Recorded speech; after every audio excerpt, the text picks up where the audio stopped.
So far, so good.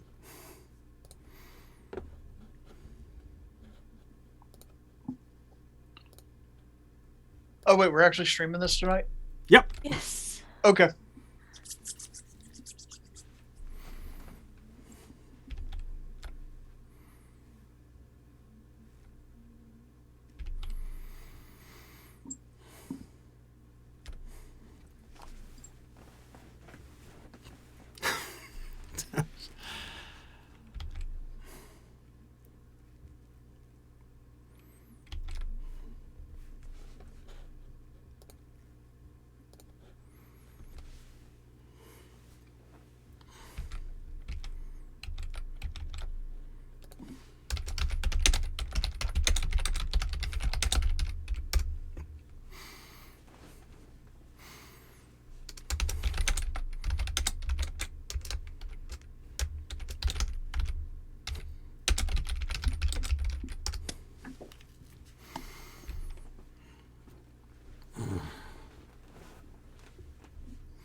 All right, we are live with Svavelvinter, Sulfur Winter, the Swedish RPG that started the Year Zero engine in a sense, but it didn't really because that was Mutant Year Zero, but this was the game they did before Mutant Year Zero so that they had inspiration to make Mutant Year Zero.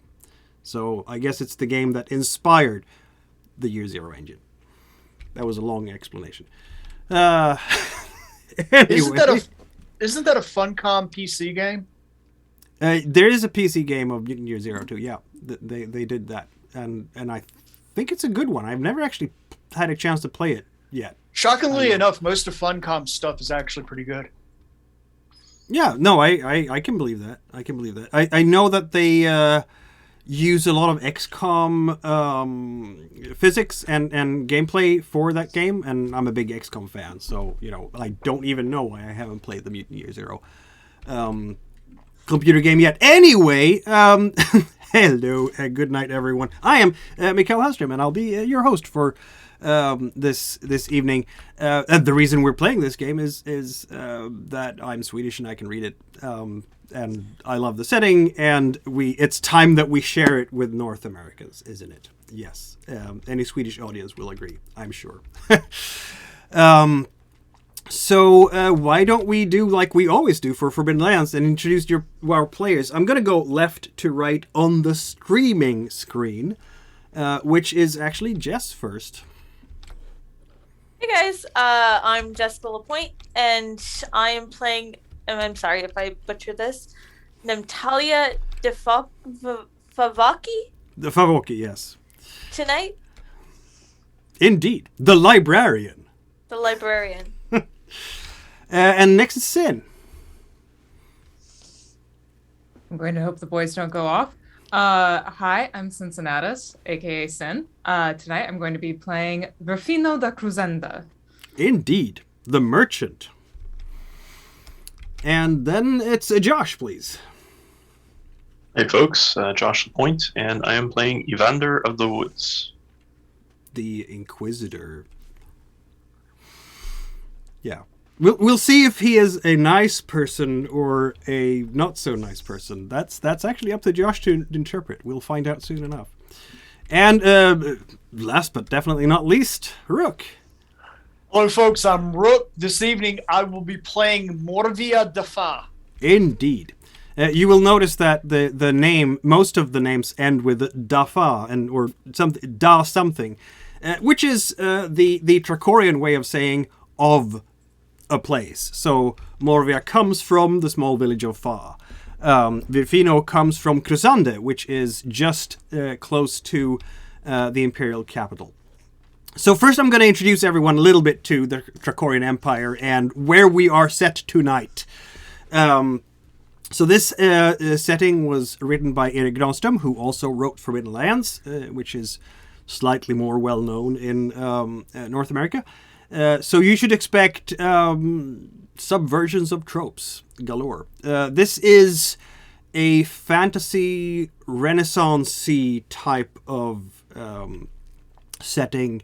Gunpowder, black powder, I should say, has just been invented, but the people have not figured out how to make it into guns yet. At this point, it's mostly just used for mining operations. You put a lot of black powder in a barrel, you put a fuse to it, you hope the fuse is long enough, and something explodes. This place is also highly diverse. This is a trading empire. And it's dominated from the island of Paratorna, which you have here in the east. And this is where, of course, our merchant is coming from, Svavelvinter da Cruzande, because this is the Cruzande Bay. Svavelvinter is in fact a big city person.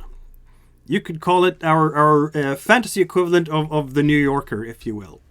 The biggest city of the world, the most economically important city of the area, anyway. I think New Yorkers will often consider themselves, their own city, to be very, very important. So there we go. That's maybe not a bad parallel. But Svavelvinter then is from this dominant ethnic group, the Paratornians, and has traveled a long, long way, because tonight the action is in Tramenze, which is, well, I'll get to that in a moment. It's over here on the island of Palamux. Palamux, to a large extent, remembers the old days, if you will.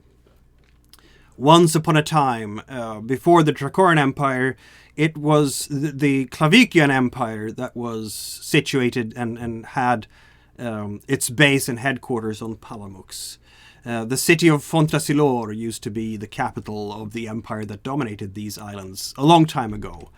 And this is, in fact, quite important for tonight, because our dear friend, the librarian, Namtila the Favoki, she is from there. She's from the academy in Fontrasilor. She came from Favoki to begin with, and now she's been spending a long time in the academy in Fontrasilor. Fontrasilor is, in fact, a wretched hive of scum and villainy, if you will. It's a shadow of its former self. It's very easy for anyone who lives in Fontrasilor to disappear and never be seen again. Possibly, if they're lucky, the bloated corpse will turn up in the harbor among the stagnant waters there. But the Academy of Fontrasilor is an island of order, if you will, and calm in that scum and villainy. And there, the academics discuss the history of Dracoria at length. And of course, Namtila's mentor, Magister Klavkos, is one of these. And he has had an amazing idea. He believes that he has found the final resting place of Christo Kalidris. In Swedish, we call him Baskimir Brushane, but I wanted to keep the alliteration, so that's how I translated the name.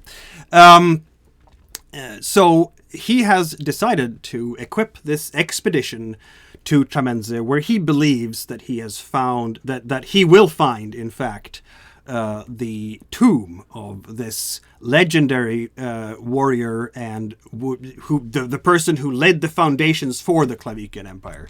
Together with Namtila travels Morvia Dafa, who is, of course, our woman at arms, if you will, the soldier, the guard of this place, of this expedition, in charge of for security. So you have traveled up the river and through the mountain passes, through the forests to get to Tramenze. Now, I'll shift the map here for you so you can see, in fact, the actual Tramenze region. There we go. So here we are. This is the region of Tramenze. To the east, you have the passage towards the mountain passes. To the west, you have the road that comes from the south. The south of Tramenze is Lasimos, which is feudal realm, you could compare it to maybe Britain after King Arthur. So a complete mess, in other words. All sorts of barons and counts and various feudal lords who fight with each other endlessly. Who the family connections are now so intricate and complicated that anyone can lay claim to just about any realm in that area, and the wars just never end. This is a great annoyance for you, Virfino, because of course you are coming here to find new resources that you can turn into a business opportunity. You would have sailed to, I think I switched a little bit too early the maps here. You would have, I'll go back to the Trakorian map. You would have sailed to this place here in the west, which is the city of Maravelda. That's the only port city deep enough to take an ocean-going vessel. And probably hooked up with Evander of the Woods and travel in the same merchant convoy to go north. Which means that you can know each other a little bit before the game starts, if you will, as you've traveled for several days. Virfino will likely be frustrated by all the stops where nobles have customs duties and you have to pay some extra Trakeens, that's the gold coin of the realm, Trakoria Trakeens, just to pass through. And there's a saying among merchants, Paratorian merchants in this region, that you have to pay so many decori, which are like platinum, just to make a Trakeen in this area. The customs, you go on a road, pay your toll duty, pass a bridge, pay some more, pass the next bridge, pay even more. Because, of course, these feudal lords need to keep paying their soldiers. Which is why there's very little trade coming in from the rest of Trakoria to this region. It's one of the poorest parts of the empire. It is also a very, very conservative area, Lasamos is. The rest of the empire, if you go to the island of Safina, which is the breadbasket, you will find inventions like windmills and what do you call those? The plow that can turn over the earth properly. These have been invented. Lasimosi, no. They don't accept such things. If our forefathers could till the earth this way, we will continue to do so. If the gods wanted the soil to be turned upside down, they would have made it like that to begin with. That's Lasimosian logic for you. So that's where you have traveled through. Your trip there, Nimtila and Morvia, through the woods of Gondelgu, south of the Weeping Mountains, have brought you past the Holy Kishat, which means that you've seen some of the Shamashi priests. They're dressed in black, and they keep always saying, you know, how you should live your lives.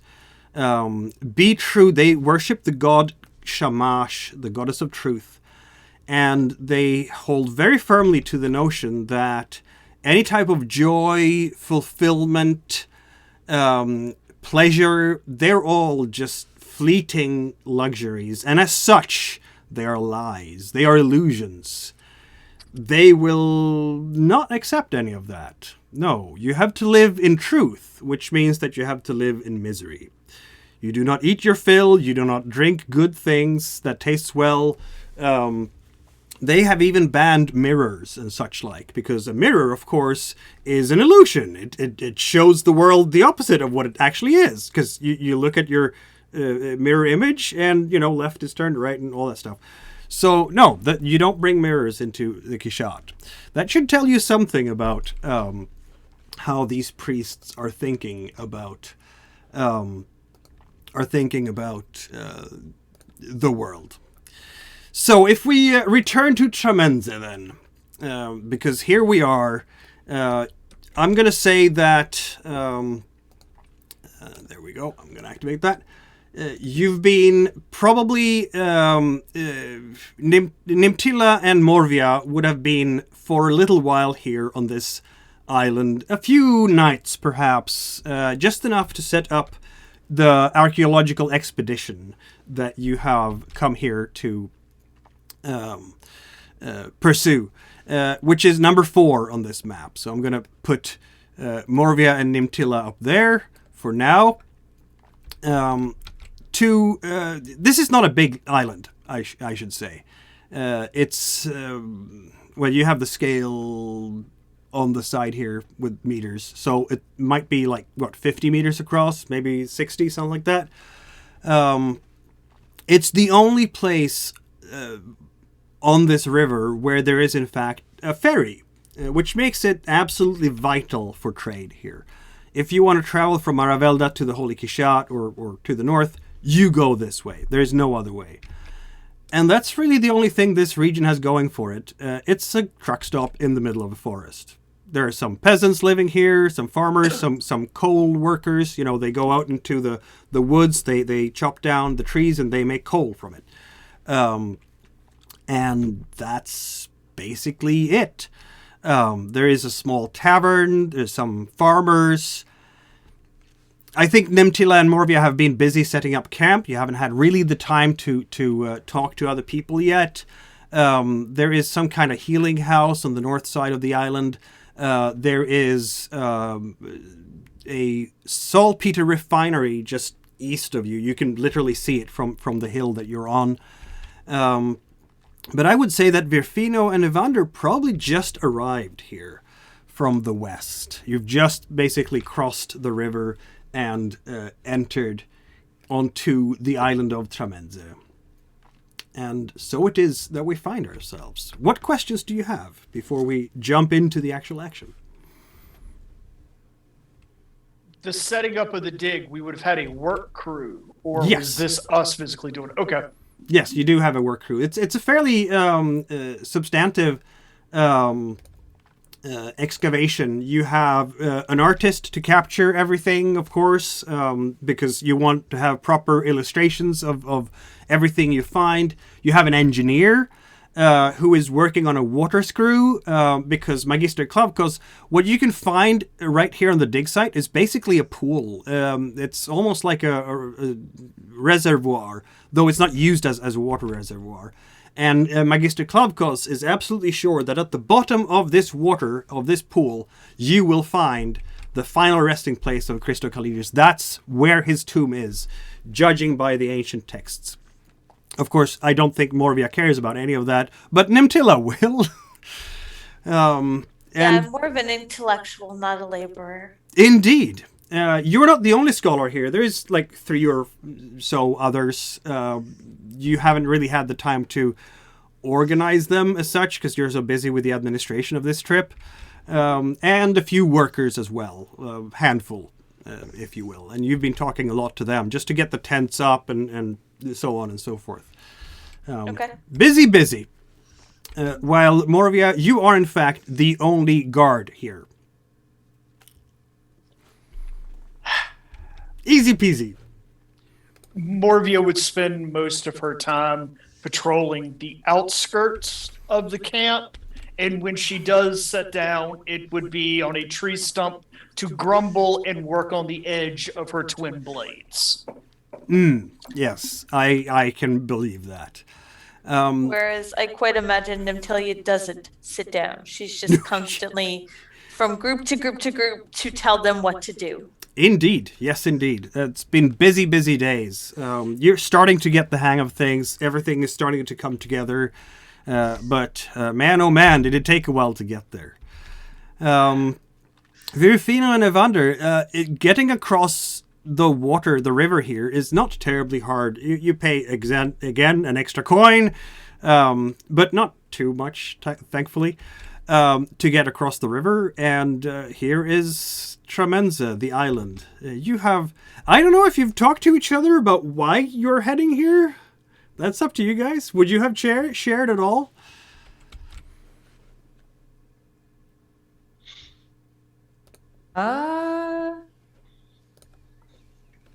Honestly, not sure. Verfino, I imagine he kind of is just, stays off to himself, tries to stay in the cart and find the most comfortable position he can be in, whatever the softest sacks. If there's nothing even beginning to approach a proper seat or bed that could be made in anything that they've been traveling with? Because you said this is a caravan, right? Yep. No, it's absolutely as you described. It's Virfino is probably not terribly pleased with the creature comforts of this place.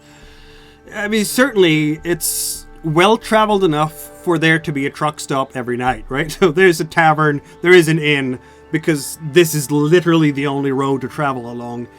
There will have been rumors about, maybe the savage mountain clans will attack. So there are guards going with most merchant caravans.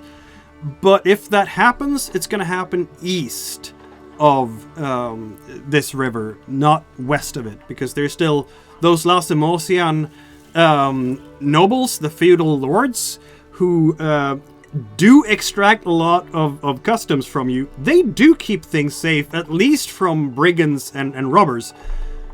Then we can discuss to what extent they are the robbers themselves, right? That's because, protection money here. Yeah, please. There we go. That's the thing with the nobles, right? But yeah, you're finally arriving at this place, Tramenze. Did Evander share anything of his motives? No, I think if anything, Evander probably would stay very much to himself up to this point, and anxious to start to see if he can find anything about his brother. Yeah. Virfino will recognize the white tunic of Evander's. This is the white tunic of an animist cleric. To what extent Virfino cares too much, animists are, in the best case, do-gooders. In the worst case, they get in your business. So someone that's exploitable. Got it. Possibly. The tricky bit, if they get zealous, they might decide to burn you on the stake as an anti-creationist. That can be inconvenient.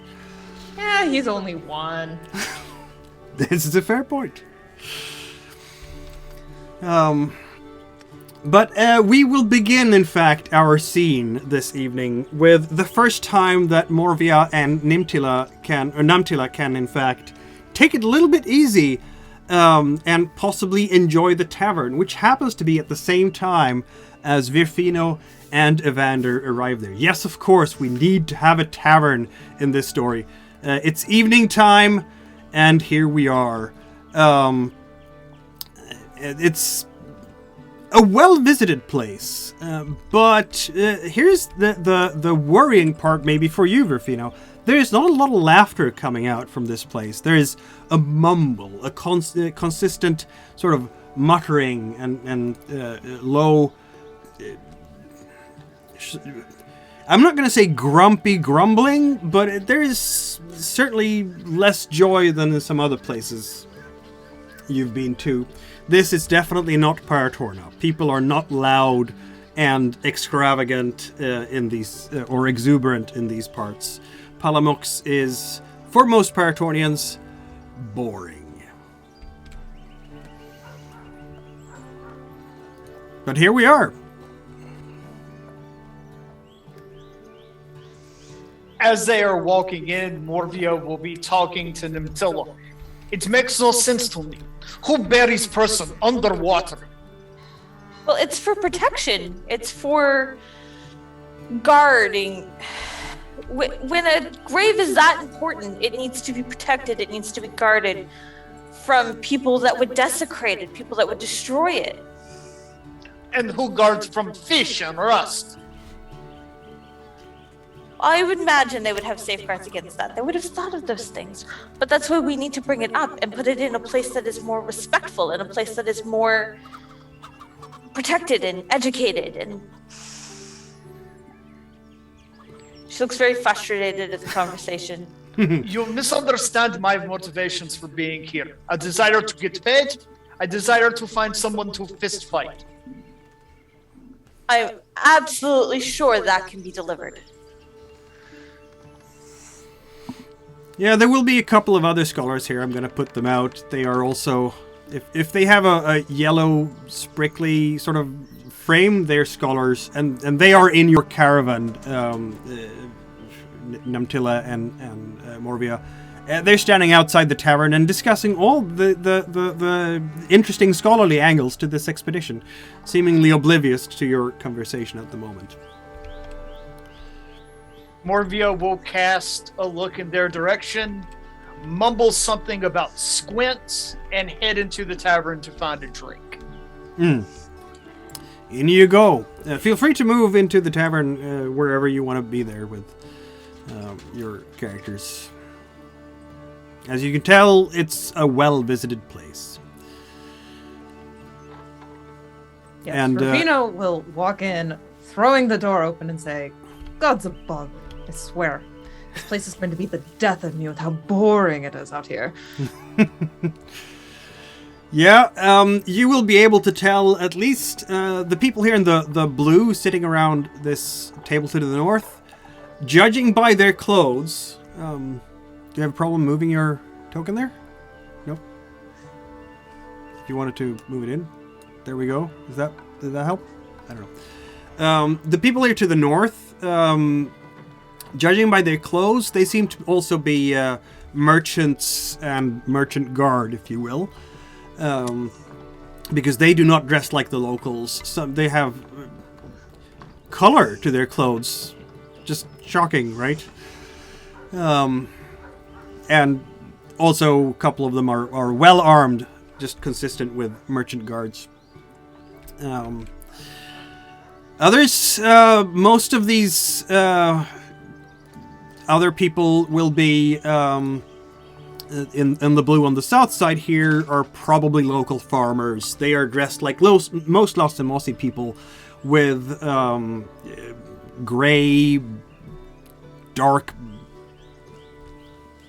black, brown, maybe dull greens, cheap cloth, practical cloth, durable cloth. And yeah, behind the desk are a couple of people helping out, serving.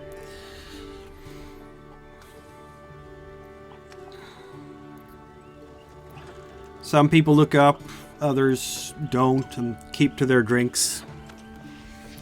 The servers will come up. Can we get you anything here? Yes. Require Whatever your finest wines you have here, or whatever else passes for something palatable. They are looking at each other a bit embarrassed by this. The words "something palatable." Well, you see, Vinna does make an excellent ale. That she does. See, she's from up north. She is. Well, they're a bit strange up north, aren't they? Wonderful. I'll take a mug of that. Yeah, they will, in fact, produce for you a mug of ale. Well, this Vinna does a lot of good brew. You see, we have beer brew, we have amber must, and we have leap drink. The beer is dark as the fur on a bear female in heat. But if you drink it with your fingers squeezed between the door and the post, it will be quite acceptable. What a glowing review. Upon hearing the description of the beer, Morvia will begin flagging somebody down to attempt to acquire 2. Yeah, you definitely, without any problem, you give them some. The smaller coins in this realm are called mackerels, and with a couple of those, say the equivalent of coppers, you will in fact soon have yourself each a good pint of this. Both of those were for me. Namtilia will order a tea and a stew. Yes, that is fine. Stew, we have the most, nourishing. We have a right nourishing onion stew here, you see? Shamash himself, I would appreciate it. There's a nice leathery skin on top of it, you see? I'm sure it's delicious, dear. I'll take a bowl and a cup of tea, please. You will notice how they are, like, weirded out by the suggestion that it would be delicious. If you want to make the first roll of the evening there... oh, God. Or you have learning, though, Namtila. So I'm going to allow you to get this one without rolling. Oh, cool. Yeah. I also have poison resistance. No, they have a very typical manner for people who are strong believers of Shamash. As I said, you can't enjoy pleasures according to the Shamash, the god of truth. So saying that something is delicious is sacrilege. It has to be functional, it has to almost fill your stomach, but not quite, and should preferably taste kind of poorly. My apologies, I meant nourishing. There you go. Then he looks much happier immediately. And when he realizes he looks happier, he starts looking not so happy again. Until just shakes her head in frustration, like she doesn't have time for this shit. Indeed. Yeah, none of these four characters have to be faithful of Shamash at all. In fact, Evander is probably more worshipping the Tigwalvan, which is a completely different god. They're all, valid. They're all creationist gods. And Evander wouldn't throw shade at Shamash. Shamash is an honorable god after all. But you don't have to listen to Shamash if you have another god to go after. Virfino, you would probably be faithful of Castique, which is the goddess of profit. Very simple tenets there, Castique helps the one who helps themselves. And if you manage to, as the Praetorians would say, for more your gold, you have Castique's blessing and have done a divine act. It's much more convenient, maybe, to be a worshipper of Castique. Are there any condiments out on the bar? Salt, pepper, hot sauce, anything of the matter? No! The whole place smells strongly of onion, which is, as Evander would know, a national staple of Lasimos. I imagine because Nemtilia and Morvia have been working together for the last few days, she will know your procurements and she'll take some herbs out of her bag to hand to you for your food. Well, I was looking for something to give her because it's going to taste like crap. Yep. Oh no. She always has she'll have a leather sack with her that you would know by this point she's got herself covered. She will happily take some basil and oregano to try to give this some taste, grayish mush something resembling taste. Yeah. Yeah, doing that I will imagine attract gel. a lot of eyes. I'm sorry, Sin. Go ahead. Oh, I was just saying it's probably more like a gel. Yeah. I've had stew about that consistency. Yeah, and people are eating it. We should say the far-sailed merchants are eating with less enthusiasm and probably spicing it up just as you are. It's like the gruel in A Christmas Carol. Yeah, but the locals, they frown at these strangers who do these things and ruin the food by making it tasty. As Morvia is ripping basil leaves up into the soup, it's the sacrament to the Lord of worship. And Morvia, your god would be Trokuspa, which is the warrior god. As a follower of the Bansi Khan, that is the tenets you will follow. So Is there you a also god of have science? Say again? Is there a god of science? There is a god of wisdom, which is Enki. So I think that Nemtile probably is very faithful towards Enki. Yes. Yeah. The god of sweet water and wisdom. Anyway, yeah, you start getting your dishes in there. Some of the locals will look less than pleased over the fact that you are, enjoying food or trying to spice it up somehow. What is that? And as you're doing this, of course, someone enters the tavern. He is dressed in a black robe, much like the Shamashi priests, and he's looking towards these other merchants because he sees them first coming in through the door. Those smiles on your faces, they are merely an illusion. Take heed, for if you indulge in joy, you are twisting yourselves away from the truth of the misery of our lives. And Shamash sees everything. Morvia will half whisper to her partner in crime, that fucker needs to get laid. Right? At least a good stiff drink. My goodness. Yeah, he will pace this place and look for anyone who even slightly turns up their mouths at, if there were some people joking about something or just a snark or anything like that before, it's now very much quieter.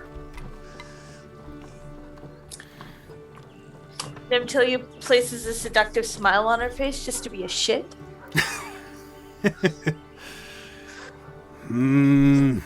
Yeah, that's probably going to attract his attention.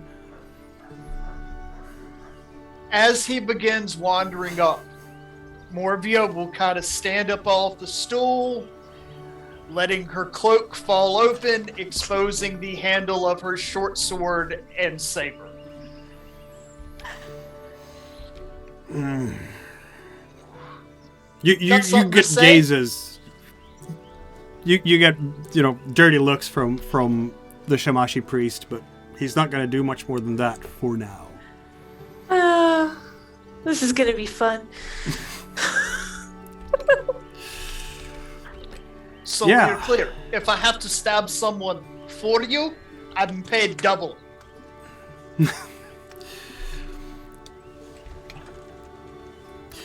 Yeah, so Luguster, everybody calls him Luguster, the priest. He will be walking around, doing the pacing there, making sure that everybody is properly miserable. Meanwhile, what do you guys do? Evander, you haven't done much yet. Evander probably would take and request a tea. And then sit down amongst the rest of the non-normal patrons. Yeah, I suppose Seeing that he's an you odd can. one out. Yeah, you can sit by the bar there, or you can sit by one of the benches. As you're kind of walking away around here, some of the locals would just shift and kind of clear a table for you, rather than sort of mingle.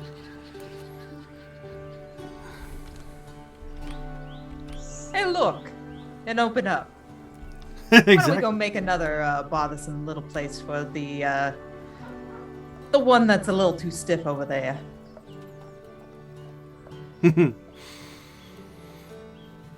Yep, you get your own table there. Morvia will kind of shoulder check Natalia a bit, go over and just plant her ass on the edge of the table. Together with her brew and her stew And her blades. and her blades. Can't forget the twins. The priest will, in fact, produce a small bottle from inside his robes. Here. And he puts it on the table. This should help you consume the nourishment with Shamash's grace with you. And then he kind of just leaves. Now, he will give a nod to Evander, a nod of respect, because he does recognize your robes. Evander will give one back. I'd like to smell the bottle. Bile. How nice! You left an aperitif for us. Talia puts it in her bag, like, I could probably use that later. And so Luguster will leave for the moment, and the sort of simmering conversation will start up again. So now, what will you do this evening, once the Shamashi priest no longer casts long shadows over the gathering? Morvia will glance at her new table mates. This place could really use a cat house. I know, right? Could really spice the place up a little bit. A little backwater place like this, give it a little bit something else to draw people in. Well, maybe somebody Business opportunity! Gives that priest a taste of his own medicine, one might be able to open up. Usually don't want to bother too much with those worry warts like that. I hear they enjoy self-flagellation. Probably. I mean, he has to find a right-hand man somewhere, doesn't he? You just see a nod coming from Evander.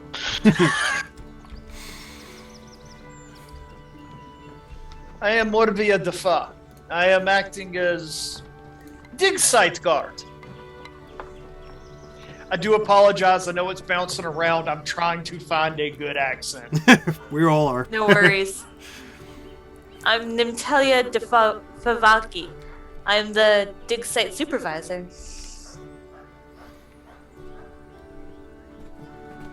I think I heard something about that. Rufino da Cruzenda. Yes. Traveling here, looking for some business, but not sure if there's going to be a whole lot to find here. Unless, of course, you guys find a nice little wealth of stuff to market off to the nobles. You know they like those old shit. Well, anything that doesn't go into a museum, of course. Of course. You know, people like to make donations to the museum, so the museums like to make donations when you give things like that. Exactly. And I am Evander. I am here for the Inquisition, and I'm looking for my brother.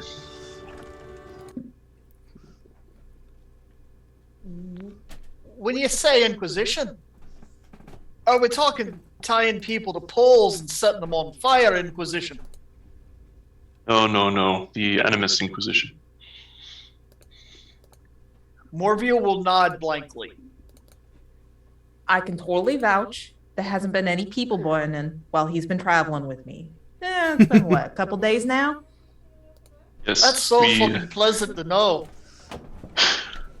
We're more likely to assist others. Listen, you take what you can.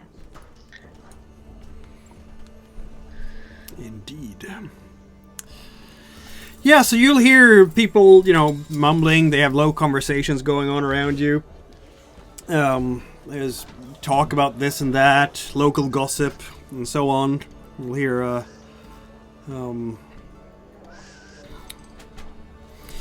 let's have a look here. I think we will, in fact, have a first roll of the evening for, I'm gonna say Evander and Verfino, probably, because, you are better at reading other people than most. So, to do that, this is like an insight check in D&D. Basically, you just roll your water, that number of D6s, which I believe is 3 for both of you. And if you get a 4 or above, it's a success. So we can click on these, the 3d6 there and see what you actually did roll. Yeah, to roll 3d6 there, Sin, you just do like /R and 3d6. Because you rolled 1d6. Evander has 2 successes. One of them is a 6. A 6 is a crit in this system. There we go. Now we have 3 of them. Verfino has a single success, and that is known as success at a cost. So you don't have any 6s there. So what is the cost in this case? Something bad happens to Verfino, but you do get the information you need.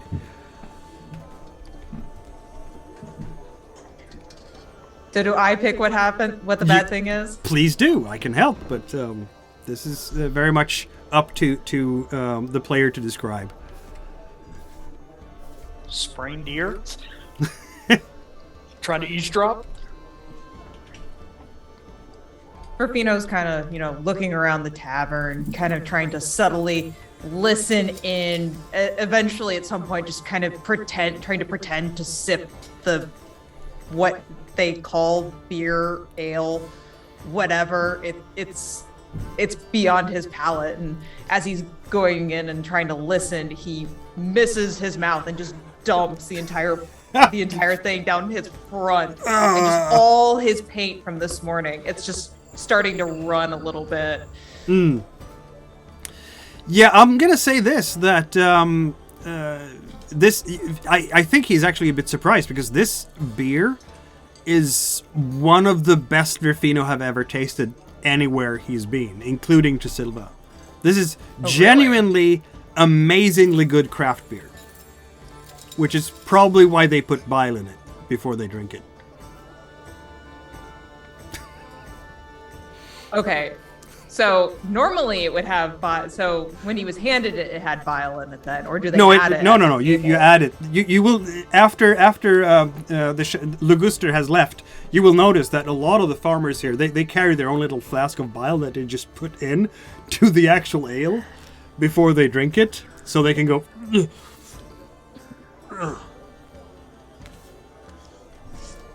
So maybe instead it's one of those, like, he's starting to sip on it and notices someone else having a gag reflex and just, has that sympathetic vibe and starts gagging himself a little bit. Probably. But you do hear something. As you're kind of, I guess, looking around. The farmers behind you are talking about a witch. The witch Malakia. Yep.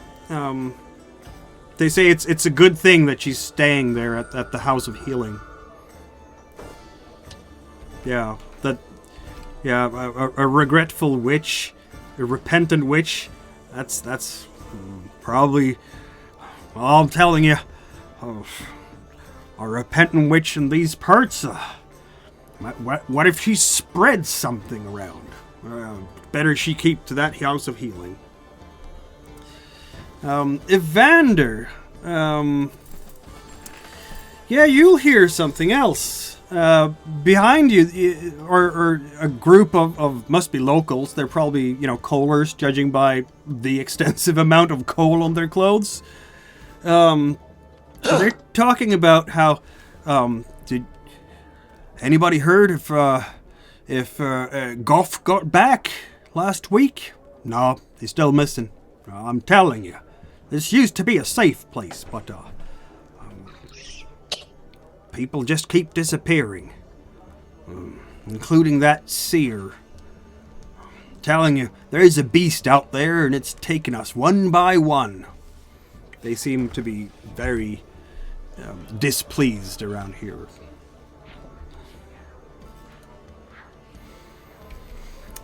Meanwhile, Morvia, you also will gain one piece of information just by looking around here. You're being a warrior and a disciple of the Bouncy Khan, always keeping an eye out for potential trouble, maybe in the hope of actually finding some. This little group closest to the door with the orange sort of frame there, they talk about a refinery, saltpeter refinery, and so on. When the farmers are asking them if they ever do, they don't converse a whole lot. But the way they carry themselves and the fact that they all have swords tell you that these guys are not laborers; they are mercenaries. You have an eye for that kind of thing. You know a mercenary when you see them. It's part of the family. You're part of the family. As Morvia's taking in the scene, she'll kind of reach back with one hand and lightly rap on the table 3 times, subtly drawing people's attention at the table. Anyone got a good idea why there's a mercenary company working out of this fucking shithole? It might be the rivals to my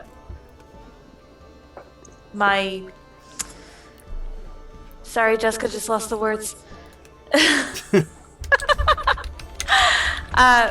The rivals to my boss. Employer, thank you. His rivals are supposed to be looking for the body too, the grave robbers.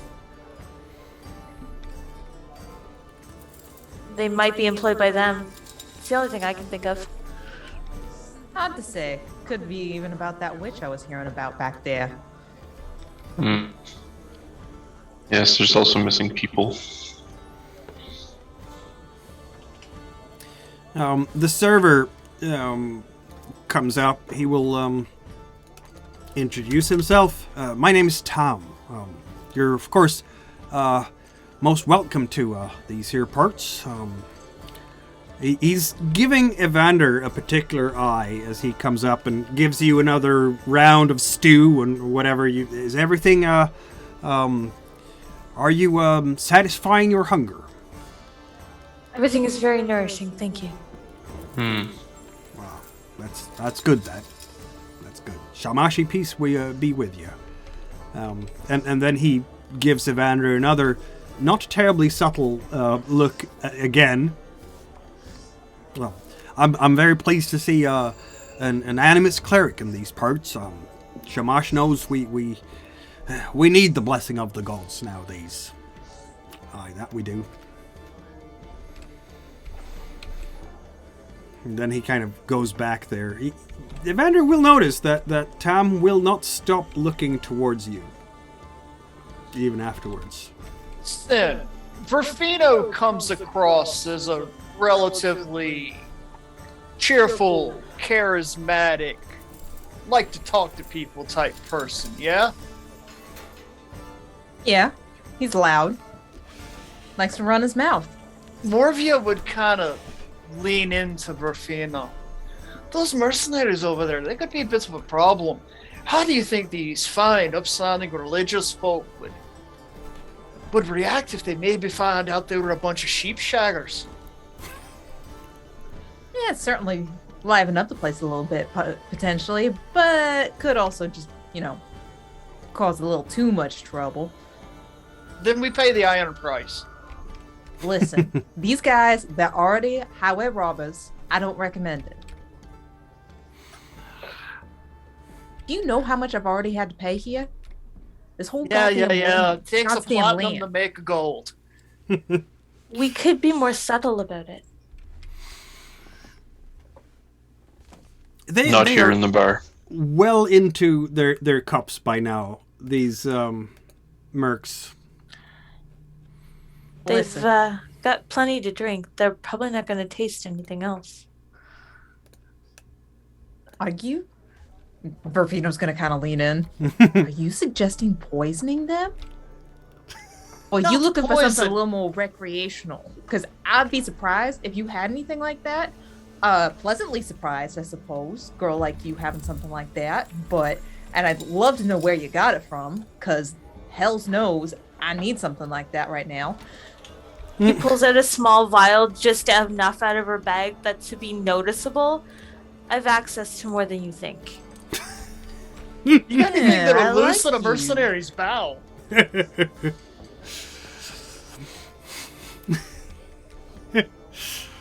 She slides it back into her bag.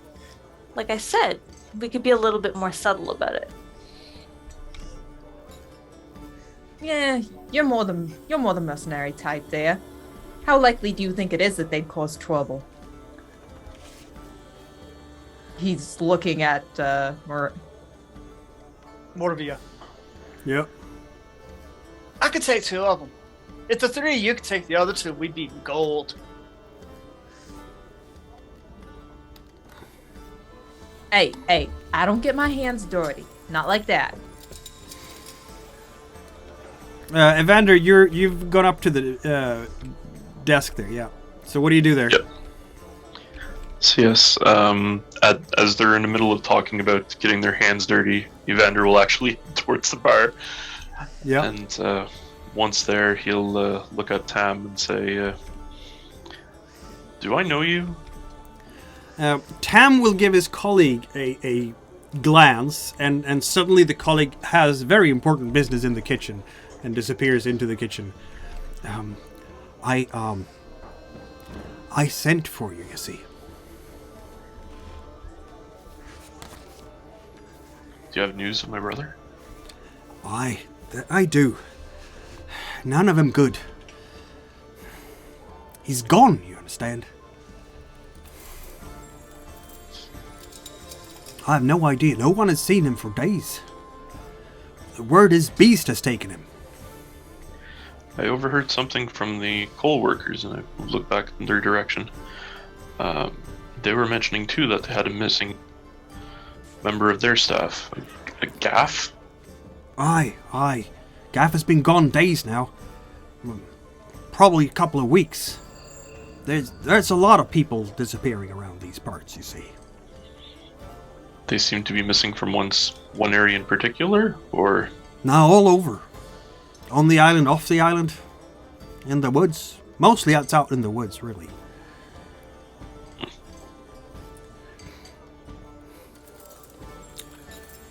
But Krander disappeared. He did so shortly after he went up to visit the witch. It's not this. There was mention of a witch earlier, actually. I didn't get much details. North side of the island. She runs the healing house, if you can believe it. She's not an islander. She hasn't been here for more than a few years, you see. Well, I guess that would be my first point of after leaving here. Virfino, who always keeps the ears out for possible business ventures, will overhear an interesting comment from one of the peasants that sit just to the, southeast, if you will. They're talking about a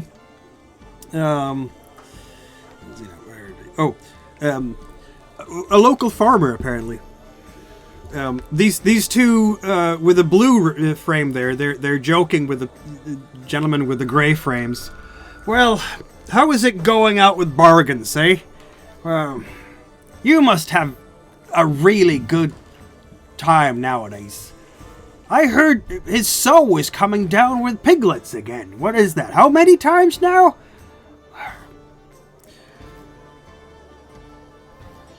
All that success, is that really something Shamash smiles on?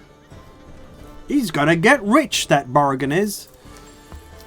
And Virfino will notice that the two farmhands with Gray, they're looking very uncomfortable at this conversation and say, quickly sort of wrap up their food and say,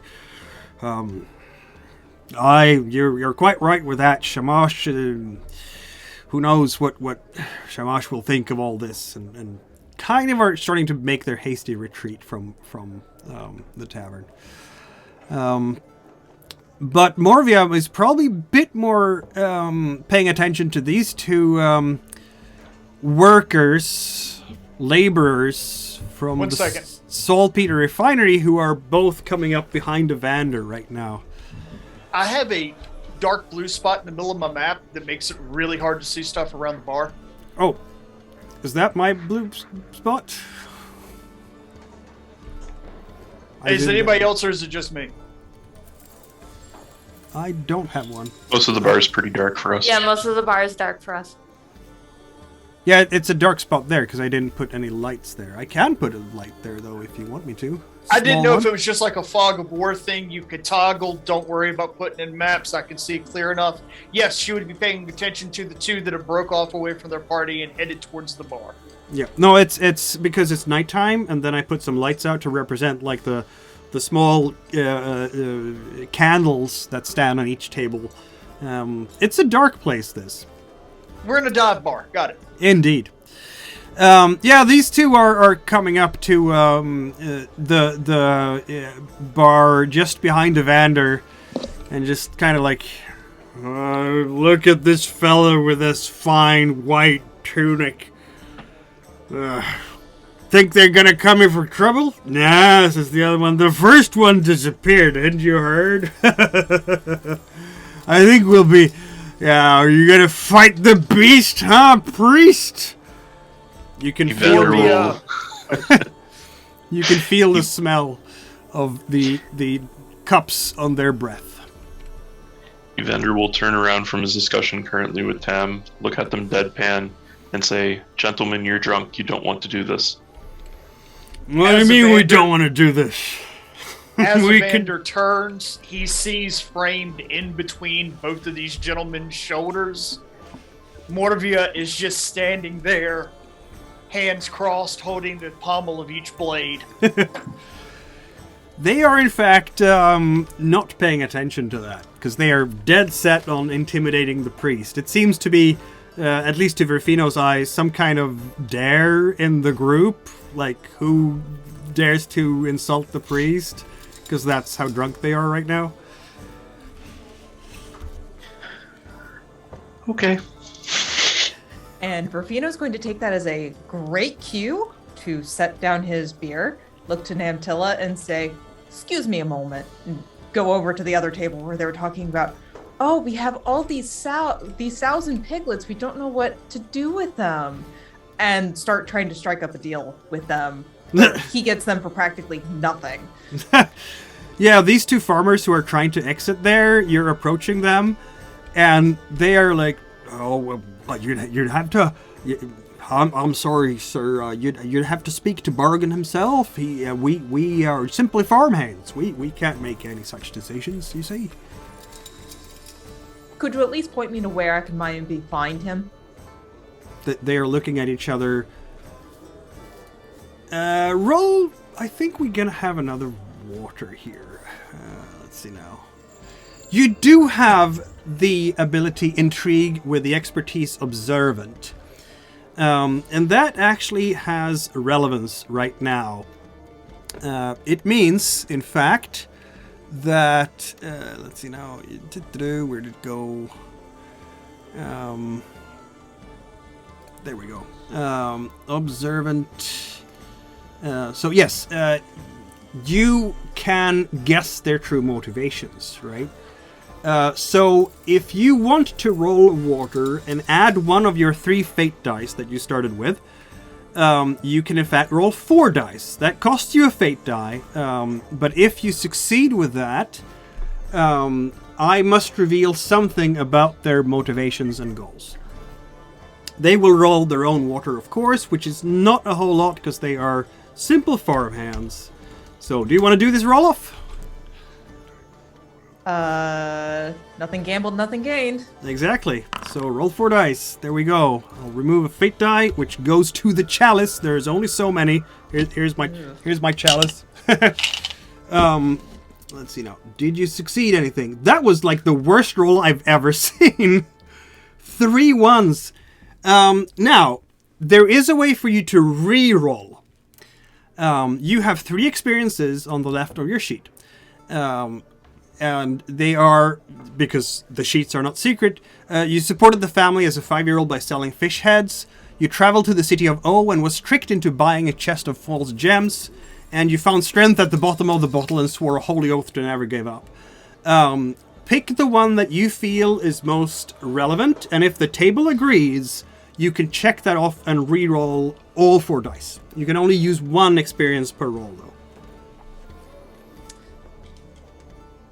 I would say, in this case, probably supporting the family at 5 years old by selling fish heads, kind of learning how to read people and, who he could sell things to.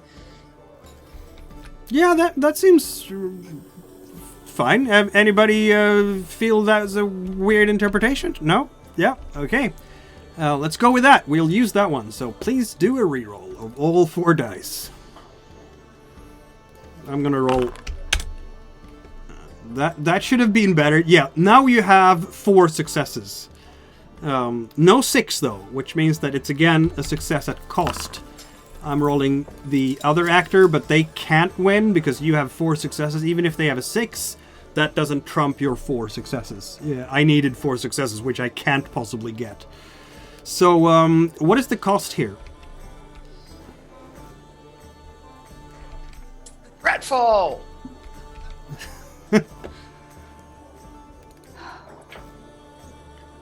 Probably, as he's kind of walking up, he ends up tripping onto the table and just knocking off all of their whatever drinks are there immediately at the end of the table, or stews. Yeah. And just sends it clattering everywhere as he tries to do the casual, lean against the table and just hand slips. Mm-hmm. Yeah, the other farmer's sitting there like, hey, and now have a bad impression of Verfino. This loud Paratornian stranger, clearly not pleased with him. So how can you get fate dice back before we get to the resolution here? You can fulfill your destiny, which is to let others toil for me, or you can fulfill your bane, which is to get short of breath and exhausted by physical exhaustion. And you decide when this will happen. So if we have like a chase scene, for instance, and you decide that Verfino just is not going to catch up to this person because that's my bane, I will give you a fate die for that. Because that's playing to your bane, right? So that's how you regain these fate dice. Anyway, yeah, so you have a conversation with these two, and they are absolutely panicked when you start talking to them. And it's not because you're a Paratornian stranger. Verfino now knows that they have something to hide. There's something wrong at the Bargains farm. Don't know what it is, but they are desperate for you to not go there. They look scared, like mortally afraid.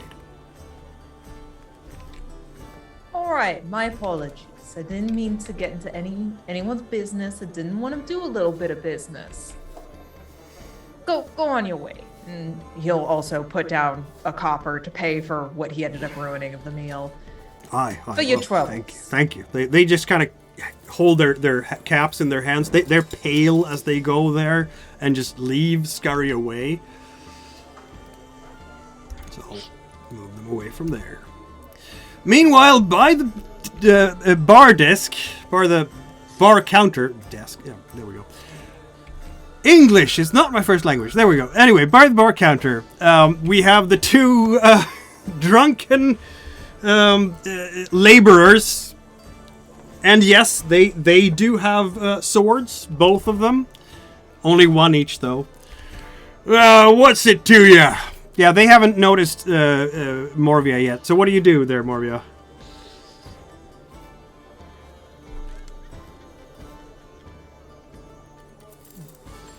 Does this game have something similar to a held action? Yeah, it's going to be abstracted.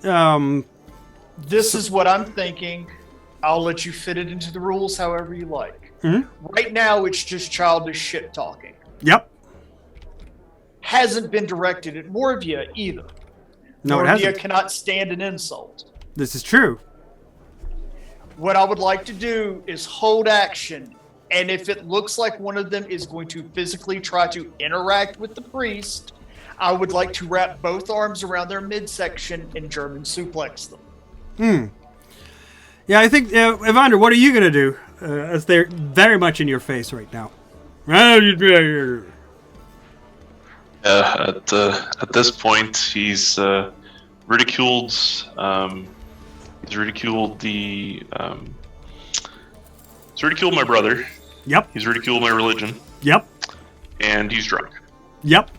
So at this point, I will tell him once again to go back to his seat, and I will pick up my quarterstaff and basically adjust myself so I'm actually standing instead of sitting at the bar. You do not have any sort of rhetorical abilities, like, so that you could scare people. But you do have 3 water, and you do have a quarterstaff. So if you want to just stare them down with your holy fury, I'll allow you to roll a water for that. You can't add. You cannot add any fate dice to it. It will just be your 3 water dice. Perfect. They As only they're have- getting very close to my bane. Yes, indeed.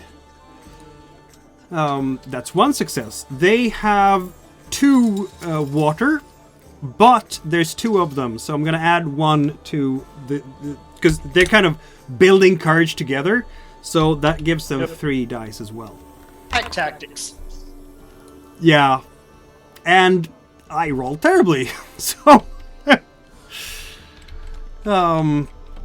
so I in fact roll just fails. And you had a success. So it's a success at cost again. What is the cost like here? Josh. So, in this situation, I'm assuming that I would actually go ahead, stand up away from the bar, but maybe not as cleanly stand, kind of like awkwardly trying to prepare myself for the obvious assault that's probably coming my way. So maybe partially trip over the bar stool, that type of thing. You know, Maybe your quarterstaff gets a bit entangled. yeah, at the end of the day, he's a cleric. He's not a fighter, right? So he's trying to be as intimidating as possible, but it's still 2 versus 1. They have swords. I've only got a staff. Yeah, even so, that gaze you give them, they're like, oh. And you will hear someone over by their table say, "Hey, come on, let go of the cleric now."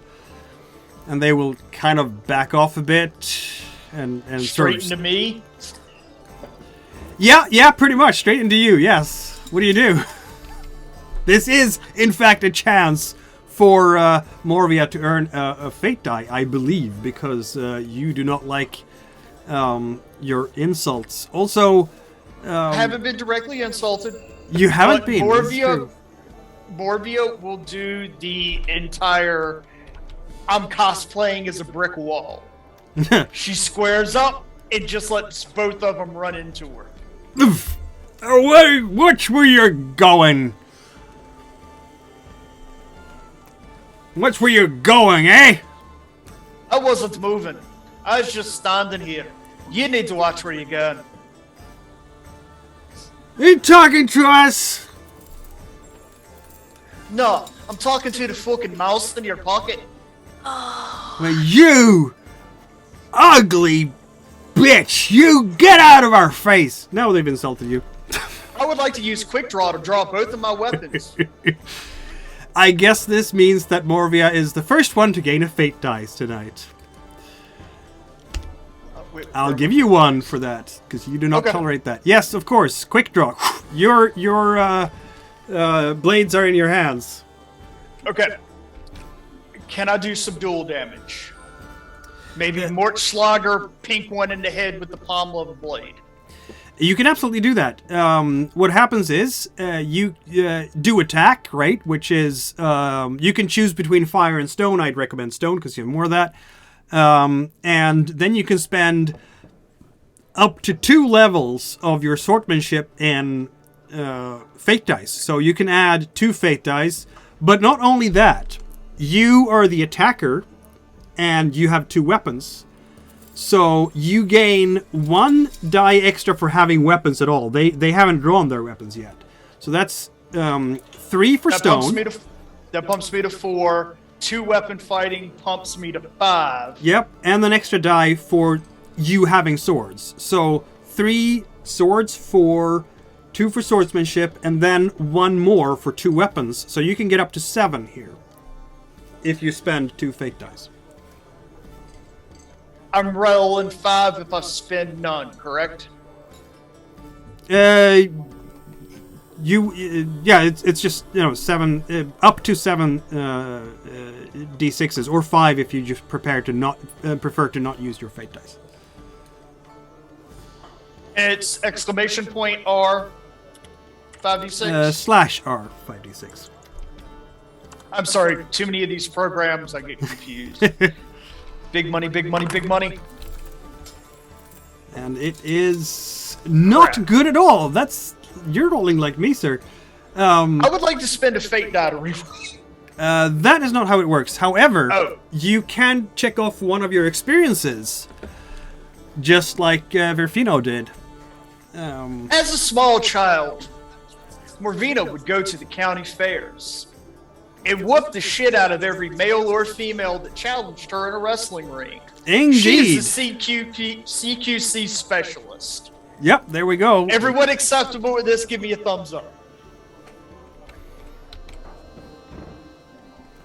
Yep, this is Morbius' thing, so re-roll everything. Because that was terrible.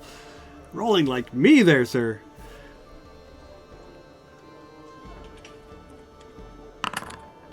That's better. Yep, that's 3 successes, with one of them a 6, which adds to the damage that you do. Since you can decide which of your weapons do the actual damage, having a saber, you can do damage of 1, apparently. So that will be 2 points of damage that you can distribute between them. Let's see. They do have light armor, so you would have to do both on one of them to do damage properly. Otherwise, it's not going to go through the armor. So you're slashing one of them properly, I'm guessing. I honestly see it as they're drunk. Yeah. They're not going to be worthy opponents. No. She's not particularly worried about trying to drop one of them. It's more of a humiliation tactic, and she takes the pommel of the short sword and the pommel of the saber and just bashes each of them right between the eyes. Gonk! Yeah, that works. With a 6, I will in fact allow you to make one of them prone, if you will. So you Listen, knock bang. it out. So you don't really harm them, but they do end up on, at least one of them ends up on their ass, and very confused. And of course, you just drew those swords so fast, like a flash. And I think at this point, they're just like, oh my god, we're still alive somehow. And their friends, the other laborers here, also very drunk. They're gonna come out there but none of them have their swords out. Only you have your swords out. So it's going to be a one-sided affair if they decide to start something, which they will not. So they are dragging themselves away from this tavern now, and they're mumbling about, one of them has a broken nose. As they're blood. being dragged off, as the injured party is being dragged off, you will hear more of you call out to them, "Y'all fuckers, come back now, you hear?" And that they will not. More of you will Only by return the to end of this table. ruckus that I've actually looked up from my notes, and I'm like, can we just not kill people, please? I didn't kill anybody. She I didn't. just tweaked them between the eyes. She did. Wee bit of an attitude adjustment. Yep, Oh, that was okay. definitely what it was. The evening is starting to wind down a bit. What is the next step for this intrepid group of adventurers? Morview, you beat enough of the locals up, and they're gonna kick us out of town. Would that be such a fucking loss? It would if I don't get that damn sarcophagus. Turn me into a fucking grave robber. Tell me I can't beat up other fucking grave robbers. What the fuck do you want from the woman?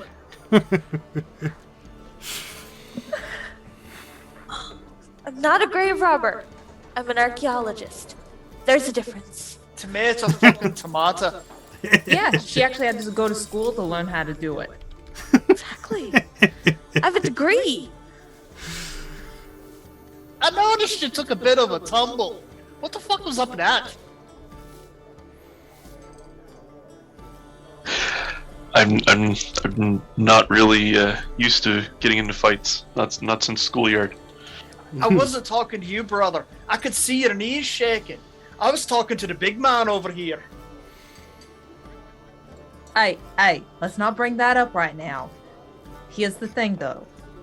Something extra fishy seems to be going on around here. Anyone else catching in on that? Sorry, I've been reading. I mean, Eh. you are lost in your books, aren't you, Nimtilla? And Yeah. that is, in fact, I believe, your bane. It is. Seriously absent-minded. So I'm going to give you a fate die for that. Cool. All right, this is what we're working for. And Morvia gets an extra one for messing up those saltpeter laborers. So you're up to 5. Big pimpin'.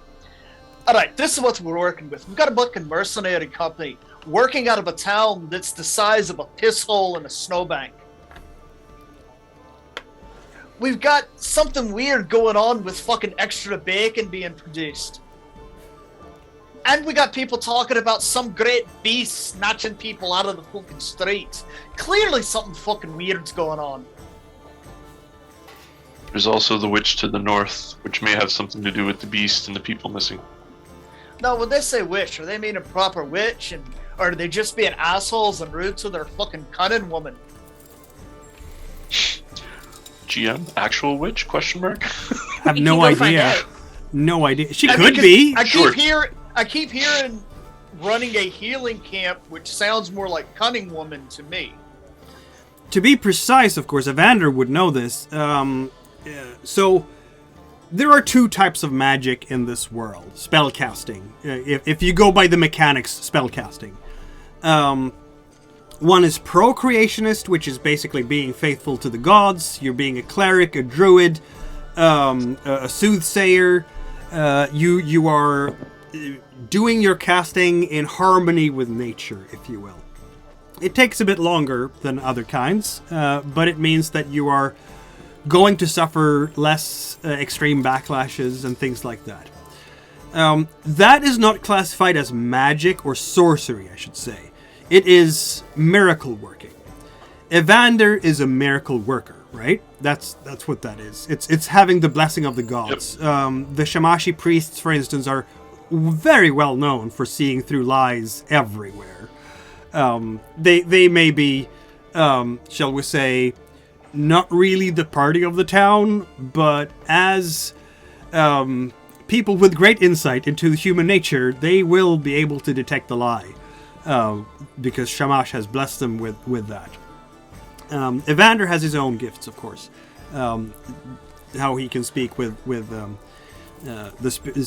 animal spirits around him. But sorcery, so anti-creationist magic, where the sorcerer is bending those forces to their own will, regardless of what the spirits might want, that is very frowned upon by animists. Absolutely, it's anti-creationist. If you are a sorcerer in Tresilva, the capital, where Virfino is from, you can probably make a really good, tidy sum of money every year working for, I don't know, the Secret Service or any given noble house that is rich enough to pay for the services of a shady sorcerer to stab their enemies in the back, things like that. The Paratornians are fine with it. They're not going to boast with it. They're not going to necessarily put it in a shop window, because that's still going to be frowned upon. But they're absolutely fine with looking between, seeing through, looking the other way and allowing those kinds of sorcerers to work, which kind of frustrates the animists, of course, the Inquisition. But in Lasimos, that type of practice is outlawed. Like, really outlawed, and they take that law seriously. And this Namtilla would know that this is because of the grey eminences of Labna about 1,000 years ago, who devastated the lands and turned that Labna, the ashen vales of Labna, into ash with their powerful magic. Because of that, sorcery has been outlawed ever since, and every year there's going to be an animist inquisitor somewhere who will put someone to the bonfire because they have been trying to practice sorcery, or because their neighbors ratted someone out for trying to practice sorcery. You never really know if they really were sorcerers, but they take that stuff very seriously around here. So the point with that is, of course, if there is a witch here, and if she is an anti-creationist rather than a healer and practicing such sorcery, Evander would be well within his rights to rectify the situation. So if these locals might just be calling her a witch because they are lastimosi and kind of prejudiced and superstitious around it, sometimes they accuse people around here who have no sorcery's powers at all of that just because they are enemies. So it might be what Rook suggests there, what Morvia suggests, that it's just, it's the cunning woman and they're not being nice to her. Or she could be a witch. It's either way here. Well, I mean, you can certainly go talk to her, I'm sure. Yeah, she runs the healing hut here at the north of the island. I should go talk to her anyway. I may need to fill up on ingredients soon. I've got a sneaking suspicion that if I'm gonna get to hit anybody else, it's gonna probably be in the company of you lot. This is true. And things seem to be mostly set up at the dig site. I just need to keep the occasional eye on it, so I am free to offer my assistance. Should we take a wander then, folk? Indeed. I don't know. It's getting kind of Seems late into the night. It Sure, is that's a getting good idea. late. We'll get a couple bottles of the beer and take it with us. Make a fucking night of it. Gonna tell me you haven't spent a night late partying before? Sure, partying, but this place ain't exactly the jumping city where you go walking down the streets and someone hands you a beer while you're walking down. Well, with the right ingredients, we can make it fun. I The like the map- way you think. The map that I could formally see is now super purple. Yes, because I made it night. Oh, okay. It's a foundry function. Yeah, so the night is indeed winding down. People are starting to leave the tavern, and yeah, you are now out in the boonies, if you will. You are. I guess Evander and Virfino will actually get a room and the tavern. Merchants often do that here. So if you want to stay in the tavern or just pay for a room and then go and do investigations, that's all right. Obviously, Morvia and Namtila have their beds in their number 4, the excavation camp. So yeah, where are you heading? Up to the witch's cabin? Healing hut? Everybody together? Wait, Joshua, did you have a legitimate lead on the location for your brother, or was that something that was tied to the witch as well? That is directly tied to the witch, to my understanding. Cool. Which it is. Tam did mention that. So all 4 of you go up to the healing house. That's number 6 there on the map. Magister Clavus will be so impressed if I solved this on my own. Indeed. And obviously you don't want to, tell him anything because he should not worry about He such needs mundane his rest. matters. He needs to focus on the dig. Yes, indeed. The scholars will leave you. You will notice, I'm going to put, in fact, some lights out because it's fun. There is a little bit of a light coming from the saltpeter refinery because you can hear those laborers who were drunk at the tavern. Yeah, they're back there now, and they're just as drunk there. But there's many others with them there. It's a pretty sizable camp. I've put another light there by the dig site as well, because of course the scholars have not stopped discussing the fineries of the dig yet. But you are all heading up to... Give them to... their marching orders for the morning, Yeah, you can do that. provided no I'm problem at all. not there in the morning. Yeah. What could possibly happen to you before the morning? I don't even know. Why would you suspect anything untoward's happening to you? Well, she plans when she thinks about it. So I'm gonna do just a quick thing here so you get the right view first. There we go. And activate. Do you have a proper vision here? Yes, I believe you all have. You can all see it? Yes. Excellent. Yeah, I mean, it's not even 100-meter walk, right? So you're going to be there pretty much right away. Oh, I notice now that the observer cannot see it. That's a bit annoying. Why not?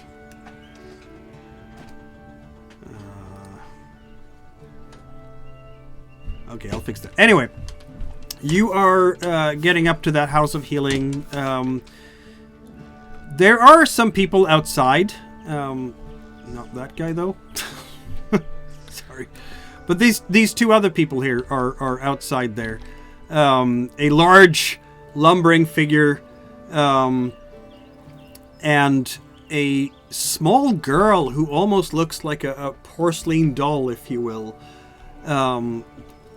And she's just looking at you as you're approaching.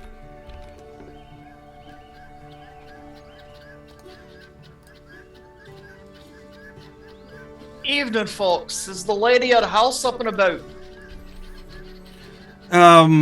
They will say nothing much. The large lumbering figure is looking at the two of you and saying, and the girl is just staring at you. It's okay, dear. We just want to talk. She just looks at you, keeps just looking. And then he kind of, this large fellow, he is waving to you to come with, apparently. What's up, big guy? Cat caught your tongue?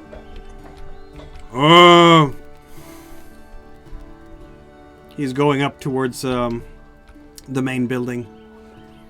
How do I fix that so that the observer account can see this?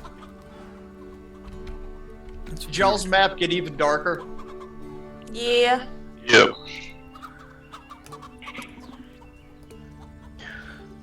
I got a little bit of light on me, but that's about it. I can see my token. And that's about it.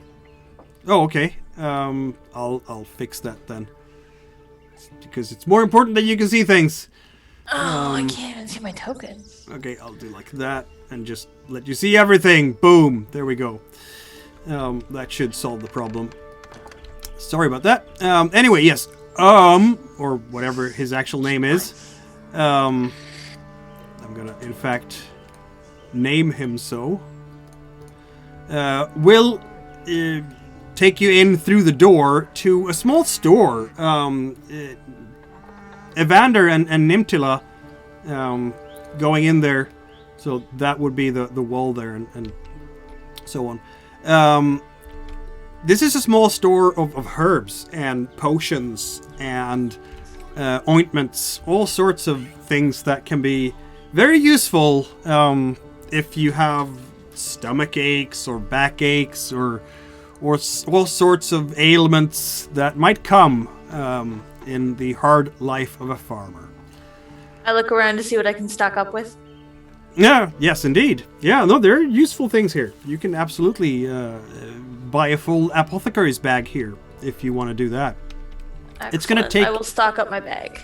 It's going to take a little while. So, yeah, you'd have to buy it, of course. You'll have to you know, leave the proper things on the table there. I assume I would have coin being an academic. Yeah, some coin, absolutely. You do have the responsibility for the coin chest. Yeah. It takes a little while before you can hear footsteps from beyond the door, and out comes a woman together with I will whisper to Morvia as we're waiting and I'm walking around stocking up. She definitely knows her way around a healing cabinet. She does. These are all proper healing ointments, potions, what have you. That is absolutely so. This woman is, shall we say, middle-aged, younger middle-aged, perhaps. A very spindly figure, actually, quite thin. Her cheeks are a bit sort of sunken in, if you will. But she walks with some grace, and, oh my, a bit late for visitors, but how can I help you? Thank you, Apologies, my dear lady. I sends mostly the boy came away. to stock up at your wonderful apothecary. Ah, yes. As I said, it's a bit late. We usually have the store closed at this hour, but I'm happy to help. Apologies, I've been so busy down at our dig site. This is the first chance I've gotten to come visit. Oh, the dig site. Yes, indeed. Yes. I have to say it is quite nice to have a bit more life around here. Though I hear that the mountain clans are not at all happy with your presence here. Unfortunately, that is the life of an academic. Yeah, Not everybody likes what we do. They do say that you are digging on sacred ground. That's what I hear. For them. Not that I'm aware, I can assure you, we have all the appropriate paperwork. I'm not sure the mountain clans care about paperwork. Though I understand what you mean. So yes, I have healing herbs. I have ointments for most ailments that you might. She starts listing off specific ingredients, 'cause, like, she knows what she's talking about. Yep, for sure. And yeah, she introduces herself as Malakia. Let me tell you, my darling. Very pleased to see you and make your acquaintance. And you. It's lovely to have another figure of intelligence to speak to. These areas are quite rustic indeed, but it has its charms, and I'm so happy to be able to be here and help the locals. Because that is not necessarily things that you can do very often in these parts. How do the locals react to your help? Oh, well, someone has to look after the people who struggle more than others in life. I take care of them. Well, you met the boy, he never says Yes. anything else. He just that sound. And I believe you've seen the girl as well. Yes. We call her the princess. Yeah, she's a My real darling. doll. Exactly. Why She do also you call does her not that? speak. Mostly because of what she looks like. During all this, Morvia is kicked back in a corner. She Yep. has her whetstone out and is actually filing a nail with the whetstone. No, she's doing her nails. Oh, the nails. Yep. What is Evander doing in all this? Evander's taking in the scene, and I doubt is there such thing as insight or an equivalence? Yep, that would be Basically- water. At least for you, Okay. because that is also what your spells and so on is for. Trying to You determine here. can, as a spellcaster, you can normally feel the presence of magic things around you. So, for instance, if someone has done any sorcery around here and not tried to hide that from other spellcasters, you will feel the Sense residue. magic. Yeah, exactly. Okay, so I'll actually go ahead and do that. Yeah. If you want to discover obscured magic, you will actually have to cast a spell for it. But you would only have to spend the one fate die to do so. Okay, so That would be a water roll plus one fate die, so 4 dice. And Okay. you're spending one of them, so I'll put that at a 2. There we go. Yeah, that's 2 successes. Since this is a spell you're casting, not getting a 6 does have an effect, which is not so good. Yep. Summoning demons. So. hopefully not yet. Exactly. That's our other game. Yeah. Yeah, that's our other game. So you have a partial success, so your spell is enacted as intended, but you do get some kind of mishap, and you decide what. So it can be that the spell backfires and affects you instead of the target. It could be that your spell affects a friend. Maybe the mental exertion gives you a point of exhaustion, equal to the number of fate dice you spend. So in this case, 1. Maybe you gain a glimpse of the world between worlds and gain a point of fear, etc., etc. So some ideas that could happen. So yeah, I think if anything, it probably causes an exhaustion, mental exhaustion. Yep. Yeah. So yeah, point of fear. Yeah, you could take that. So if you want to take, do you want this to be to your fire or your wind? Is what I'm asking. Sorry, fire. Fire. Yes. Okay. So you're tired of the casting. Yep. When you gain misery in this, it doesn't mean that you gain fewer dice to roll, but it does mean that opponents get to roll extra dice against you. Cool. So if you happen to get into a magical duel, for instance, perhaps with a witch, the witch would get an extra die because you're exhausted by 1 point. I have just quick question, mechanics-wise. I have an ability called Discipline. It comes from my martial arts. Yes. Enemies cannot use your misery against you. That means with me, they would not be able to roll the additional dice. Am I correct? You are correct. Brilliant. You never let your weaknesses shine through. Yeah, you cast your spell, and to see if there is any type of magic around here. And let's see now. Immediately, the dog starts barking. No, that was my dog. You summon hellhounds. You will notice, in Go, fact, Joe. that there are a number of runes around here. This place is magically warded, and magically warded to protect it from evil spirits and things from other realms. Which would be Like procreation. Hopefully, you can make such runes in many ways. Oh. In fact, with that success, I would argue that no. This has been...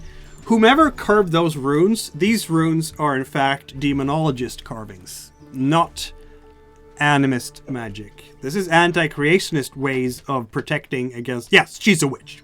That's what you're getting. Without the spell, you would have noticed the runes, but not what kind of magical tradition they come from. With the spell, you know also that they are in fact... Yeah. But Malakia is, of course, busy talking to Namtilla, so, yeah, she might not notice that you're doing this. Unless... Which she will, unless you want to obscure your magic, which costs you an extra fate die that just goes into the chalice. Do you want to obscure what you're doing?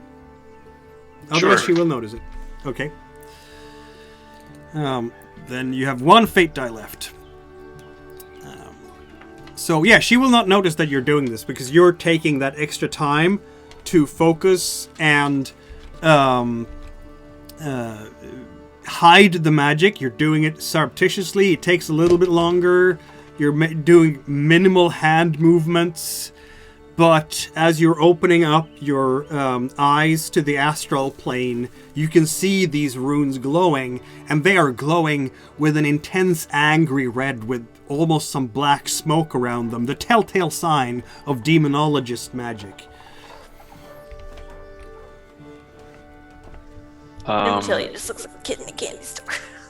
Yes, she is. At this point, you actually see... Sorry, guys. I don't know how well this is going to work out, so... At this point, you actually see Evander lose his temper. Ooh. So I'm going to activate my Bane. Yes, please. How will that happen? As Evander basically takes his quarterstaff, walks around the countertop and says, "You are an anti-creationist," and attempt to strike her with the staff. Ooh. Yeah, feel free. I mean, she's standing there and you just walk up and smack her. Witch! Yeah. Yeah.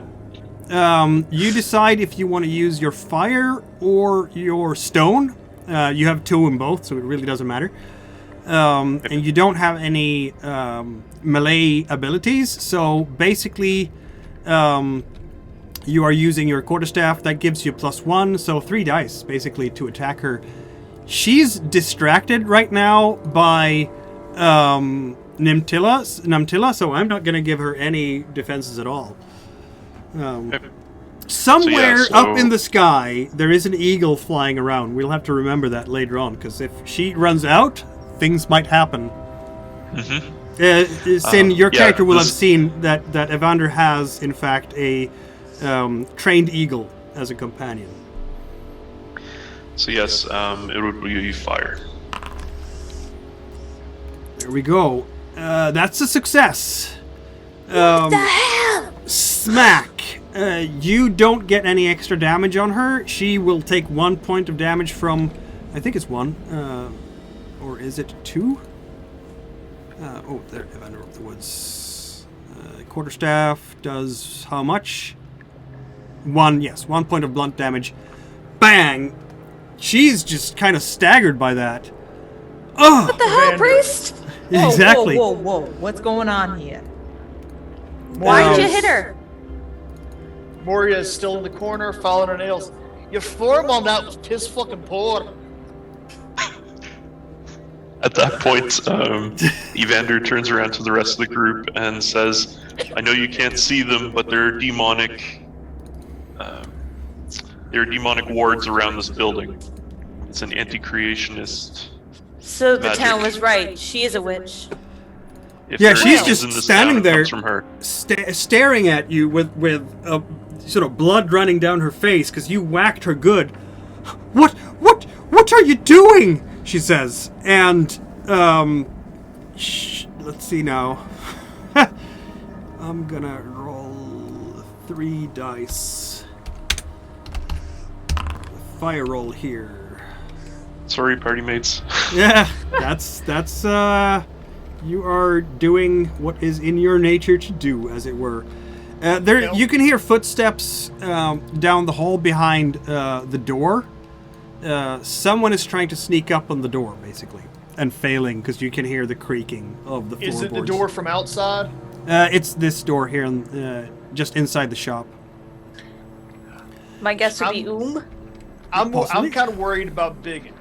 And we would hear more than that. So I am going to post up in front of the door from outside, but about 10 foot back, and just wait. Yeah, and Malakia is just standing there. She has fear in her eyes for Evander at this point. I've not done you any harm, sir. I am but a simple... You are not wrong, though. I am a witch, but I have forsworn those ways. I swear it. Listen. I think there's a perfectly good way we can resolve this without resorting to more violence. This seems like Virfino trying to talk the situation down, is it? Yes.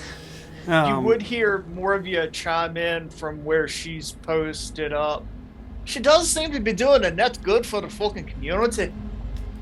If you want everyone to calm down, and then in this game you can definitely use your die rolls vis-a-vis other player characters. You can roll yourself a water and either use profanities or intrigue. You have both those abilities. It really doesn't matter too much in this case because either way you get an extra fate die to do it. So that's if you want to use a fate die. It's always optional to use fate dice. But if you just want to talk them down, at least water. Yeah, I think right now he's just trying to talk people down because he has no idea what's going on, exactly why Evander is like he understands, but he also is like, okay, You're beating old ladies. You cold cocked her. Yeah, this is getting a little too dicey. Feel free to roll 3d6. And that is 3 successes. Okay, if you want to resist that, dear Evander, you have to roll water better than that, which is going to be hard. You need 3 successes, 2 6s. in fact. I will relent. You will relent. You step back. Yes. Verfino, always good with words, and here you see just what a good deal maker Verfino really is. Talking them all down. Malakia is standing there and looks very grateful with Verfino. It just, thanks for saving my life, basically. That's the glance you get. Bind her, bring her to the magistrate, and have her put to justice. Listen. Hang on. There's a lot of crazy stuff going on around here. Let's figure out what's going on before we start talking about dragging anyone before any justices, anything like that. A young man enters. He's looking out and sees the four of you standing and Malakia seeming very intimidated.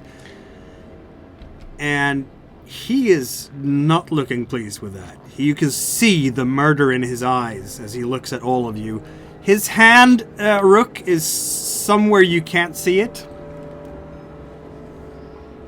I will assume that enough noise was made for me to turn on my heel and register the new threat. Yes? Yep. Yeah. Absolutely. That's why I tried to roll his sneak and failed miserably. Morvia will turn. Very flat expression. She wears kind of more of a great coat than a great cloak. Opens it up, showing the pommels. You do not want to play these fucking games with me, lad. We're having a conversation. Let it fucking happen. He is not attacking you right now. But he is coming up very close behind Malakia in a seemingly protective manner. Talia still has not backed up from the situation. She's still kind of standing in the middle of the... In the middle of all the vials and pouches of herbs and whatnot, and just... Mm-hmm. Her expression is mostly neutral. Mm-hmm. She doesn't really seem to care one way or another. She's just kind of still standing in the middle of things. She just hasn't moved. Yeah, it's tense at the moment. Malakia is staring. What do you want, sir? And she's looking towards the cleric. She's speaking with a northern Palamoxi accent, really, Malakia is. Very familiar to you, Namtila. It's the kind of accent that you will hear a lot in Fontrasilor. Where are you from, darling? I'm from Fontrasilor, she says. Hometown girl. All right, listen, that's cute and all, but you seem to know something about maybe what's going on around here. We keep hearing rumors about weird stuff going on out here. Just for the sake of it, I'll...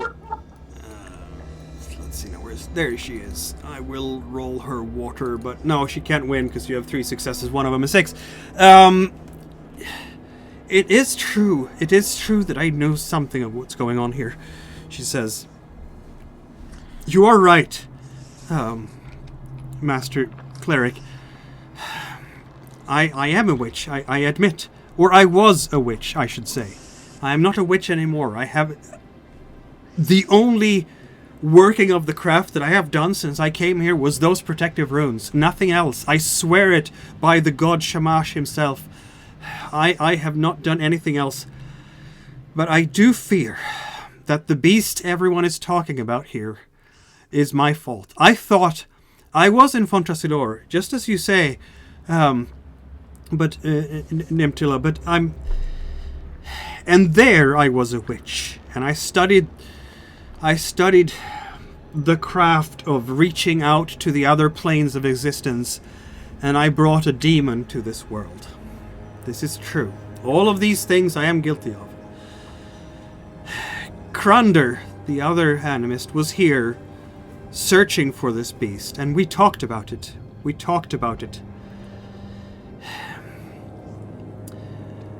I think this demon has followed me here.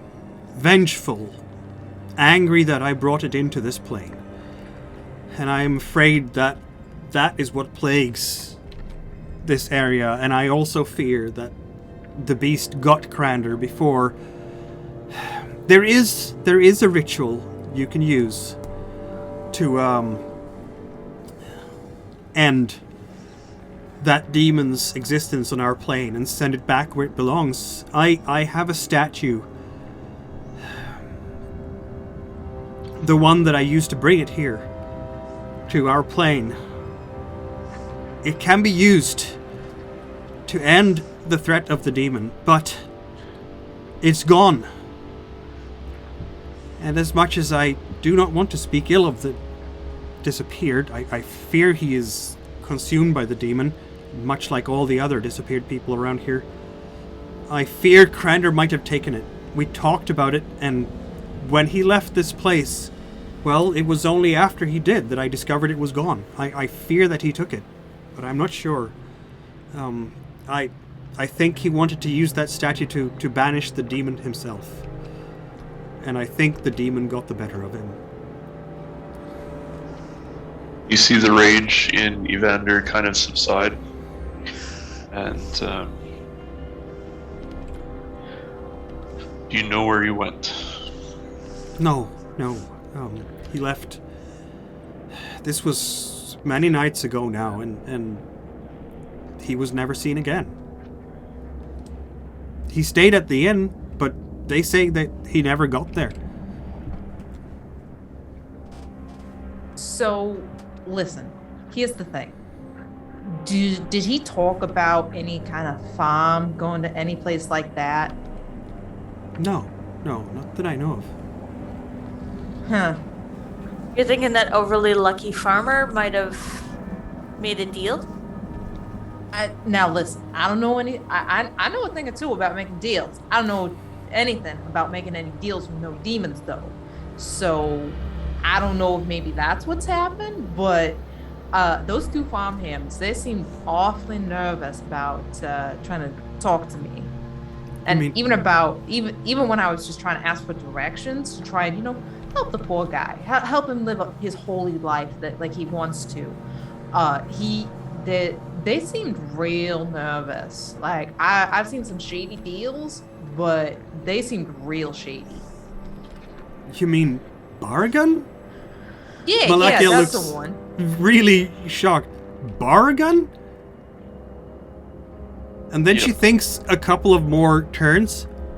He has been very lucky with us so lately, but why would that have anything to do with the demon? Maybe the demon is reward. She looks positively. I never even connected that. Do you think he's made a deal with the... Listen, again, I don't know nothing. All I know is they seemed real nervous.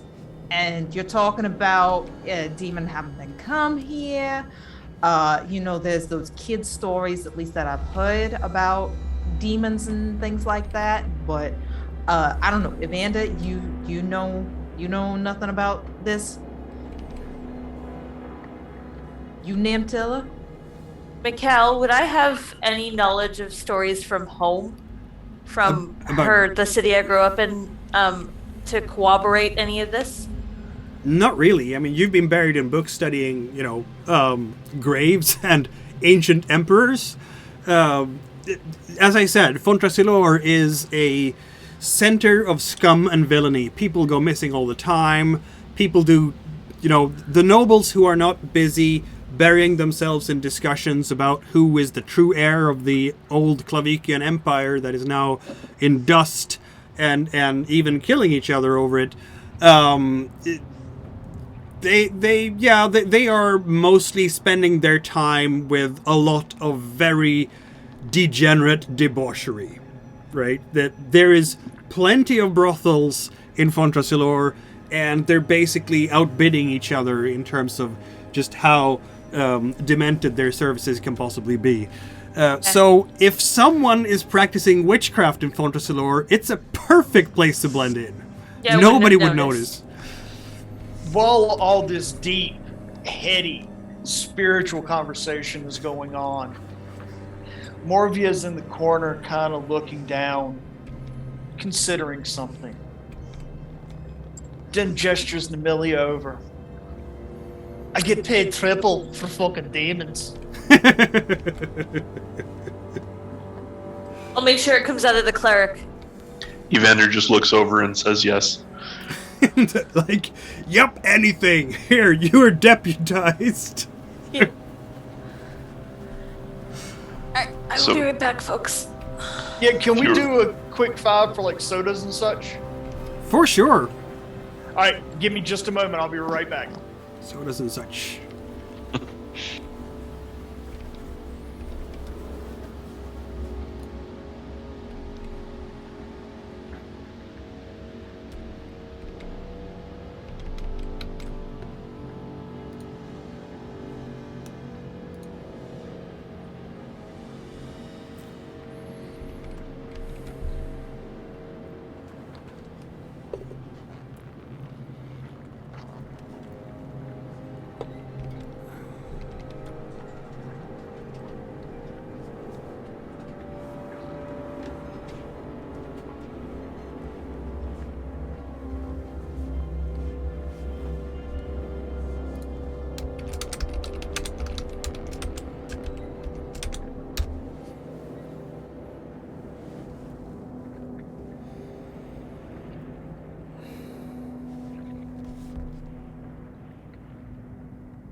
Rejoice, I have returned.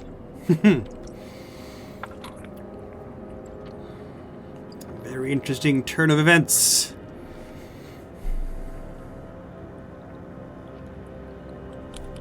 Can never judge a witch by its cover. Exactly. At the rock you kicked over. Smack! Walk in, insert tongue in hornet's nest. Apparently.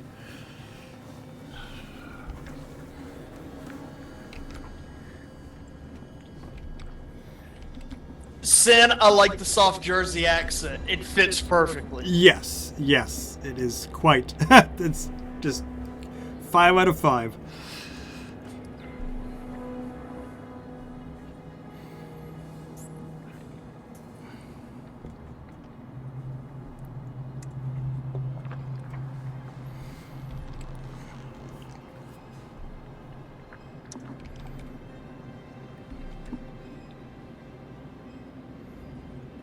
Now you just need to figure out what accent you want to use. I think I've settled on Celt, and I'm channeling Farah from Curse of Strahd. Yeah, that works. Yeah. The way we discussed it, I think it's kind of like that. It's you sound like you're from Transmira or something. The way that we talked about it on Discord, Yeah. which I mean, Fa is still in Palamux, but I'm fine with that. I'm sure she had Transmiran parents. There we go, fixed. Yeah, it's like this great mix between Russian and Scottish, and you just keep going back and forth. That's great. All right, so we are back. I'm stuck in Russian from last night. We're playing the Valhalla Ice Warriors, so it's basically a Russian regiment. That's fine. All right. So, are you all saying that you're gonna move over to the pig farm? Is that the plan now? Let us. Am I being paid to go to the pig farm? Yes, you are. Then I'm going to the pig farm. Yep. I think at this point you're basically being paid to keep me alive, so. So, where do we have it? I ain't much of a medic. I mean, at this point, Rufino's perfectly happy letting Evander and Nimtilla pay for the protection. No doubt. It's a church. It's fine. So, the healing house number 6 there. The university, it's fine. Bargain's Farm, I mean, everybody knows where it is. It's the biggest farm around here, and it's number 3, so it's in the far south there. It's gonna take you all of several minutes to walk over there. We don't even get our steps in on this island. Exactly. You have to walk the whole thing just to get them in. We might by the end of the night. Yep. Dun dun dun. I was like, partially through, Rufino's definitely looking at his shoes, just like, I totally did not wear the right shoes tonight. It's just, I did not expect to be doing this much walking. That's a completely fair point. Absolutely. Until you just hands him a potion, this will make you feel better. Cocaine's a hell of a drug. Just kind of look at it. Let's see now. Where did that go? That's weird.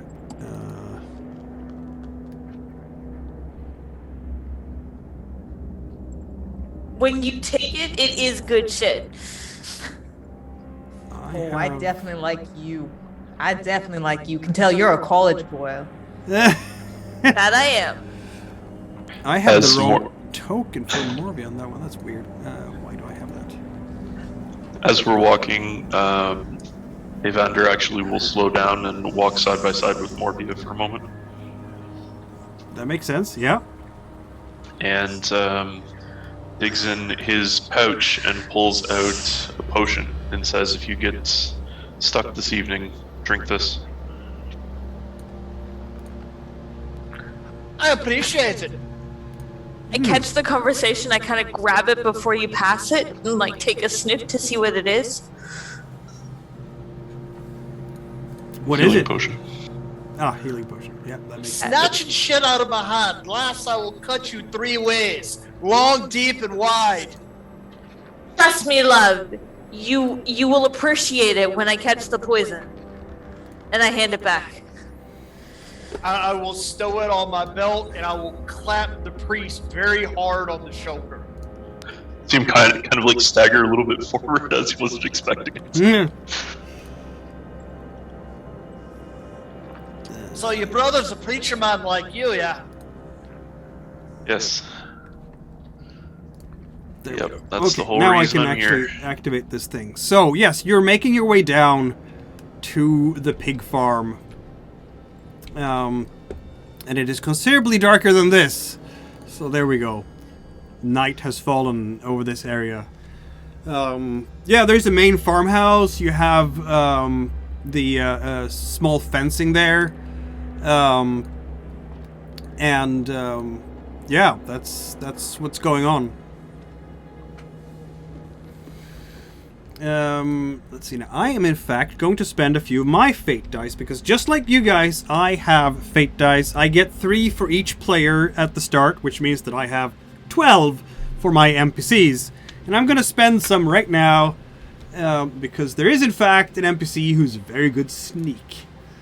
Who has snuck after all of you, of course. Yeah, that's gonna be, I'm gonna spend 2 of my fate dice for a total of 5 dice. And that is pretty good success, I'd have to say. It seems to me like it's gonna be very hard for any of you to notice this person following you. Do you have any abilities that will help you detect an ambush or someone sneaking? I don't think you do. Evander doesn't. If anybody would, it would probably be me, and I have none. Yeah, no, you don't. Not unless just being observant would help. You know what? Observant? No, that's not for detecting ambushes, though. It's for, let's have a look. Again, in the good book. Your intrigue. No, that's for seeing motivations and so on. Yeah. And I am just a potion maker. Yes. So, who is the person who has the highest wind among you? I have one. 2. That would be then Nimtilla, I believe. I have 3. Yes. So You want me you to roll just your roll a 3. straight? Yeah, three dice to detect the sneak. But of course, you will need an amazing success here because I rolled 2 5s and a 6. No, just 3d6. got this. No, shit. Got faith in you. Yeah, you'd have to be extraordinarily successful.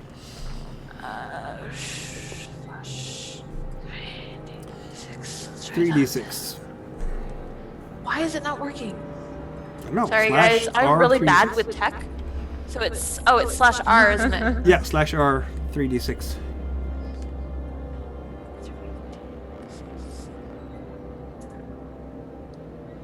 Nope, that's still not working. Is there a space in there that I'm not understanding? Slash R space 3d6. Okay.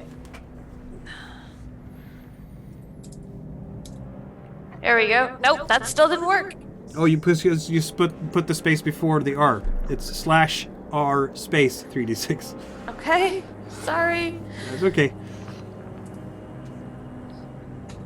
In Forbidden Lands, the sheet does it for me. Yes, it does. There we go. Unfortunately, we don't have VTT support for this. That was all 3s, Yep, which means yep, that it you was. just you have no idea what's going on. True to character, actually. I'm completely clueless. I am Yep. too busy making sure that Evander's not giving my personal guard poison. You could have chosen to automatically fail and gain a fate die for being absent-minded.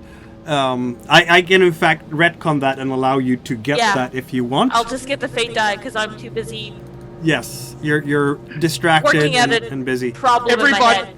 Everybody finally notices the entire time Nimtilla's been walking around holding a book and holding Yes. a cord that's tied around Morvia's waist. Pretty much. And as you're doing this, I'm also going to give everyone an extra fate die because you did a plot point thing, which was to get Malakia to open up about her past. So everybody gets a Woohoo. fate die. Yay. What am I up to now? You were at 5, so you'll be at 6. Should I correct that for you? Oh, no, I was just asking. I can. I'm I can plotting. put this. Well, you remember my backstab in Forbidden Lands. Yep. I'm building up to that again. You're my best buddy, though.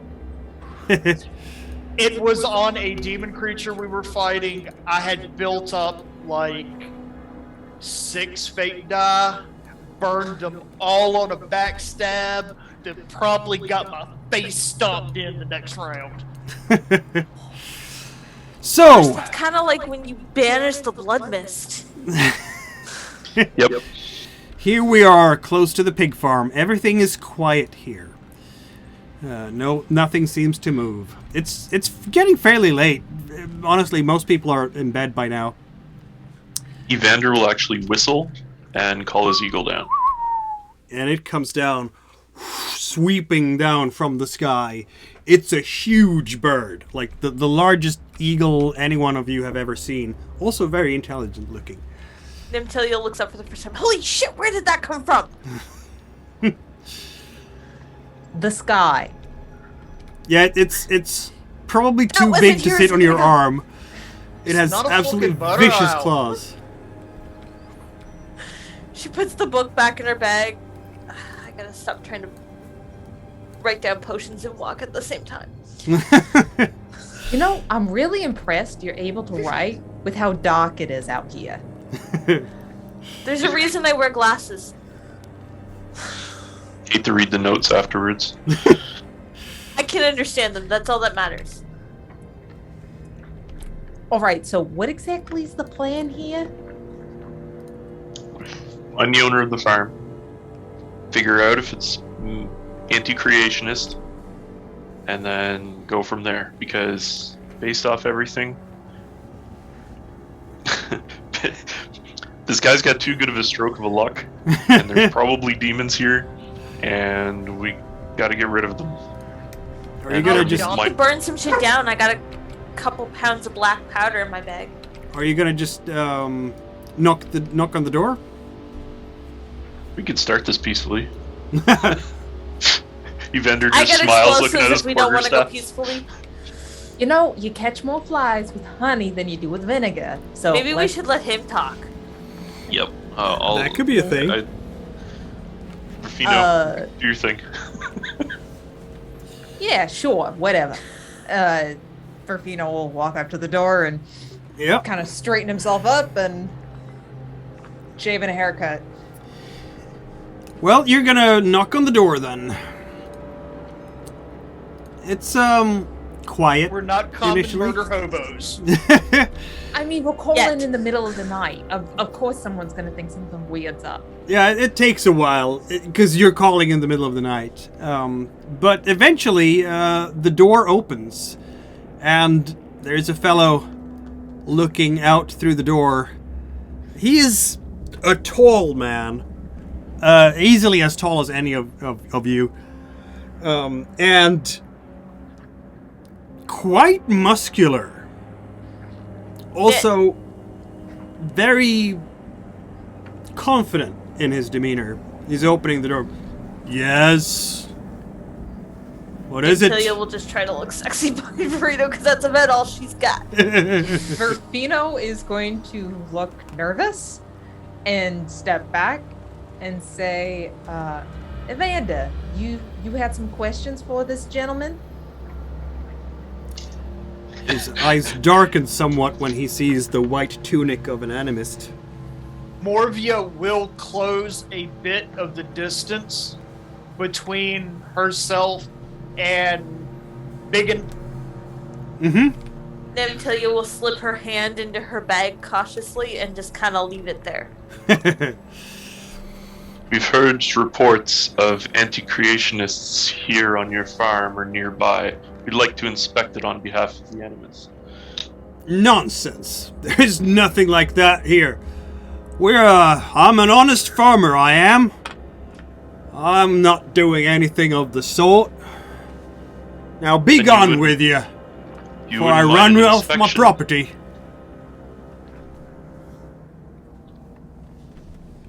Something about coming back full force with the church?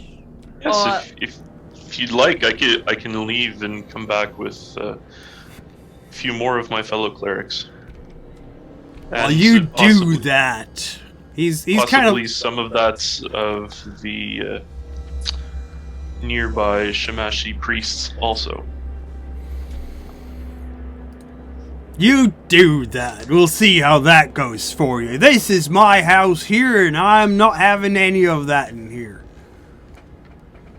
Can't do a bit of honest farming, can I?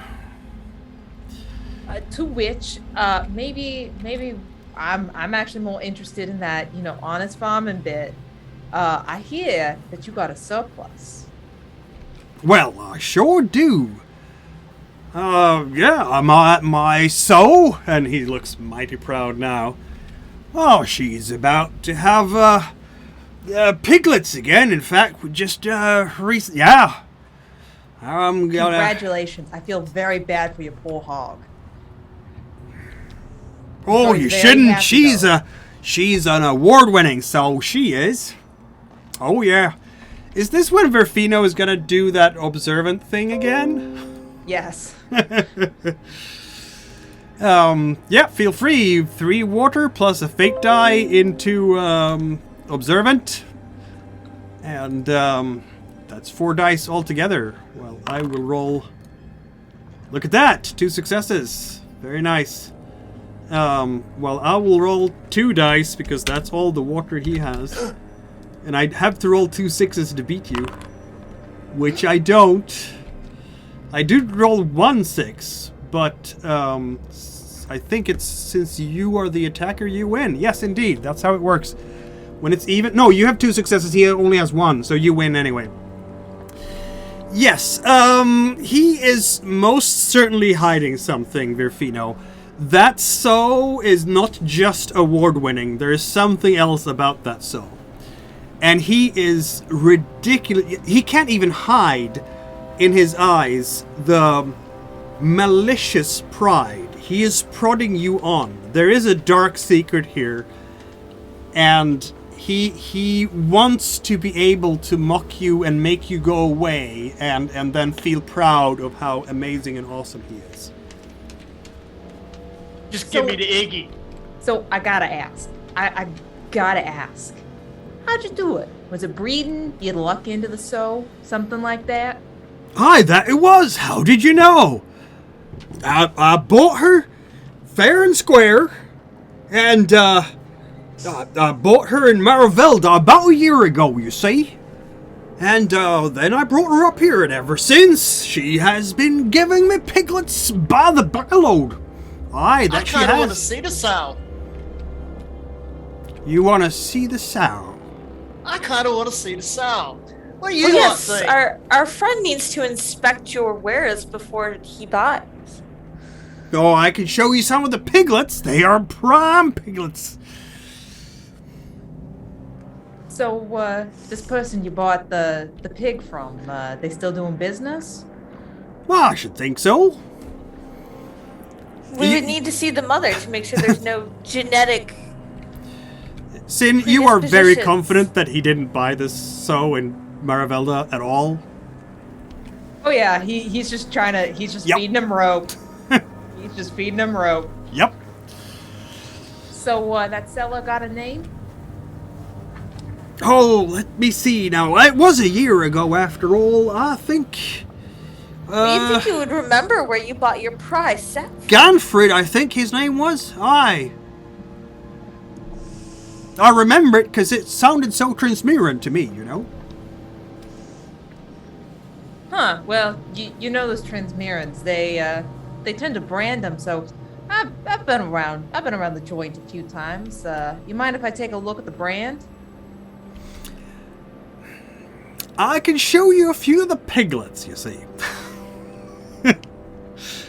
Wait here and I'll show you. And he closes the door, or is someone getting a foot in?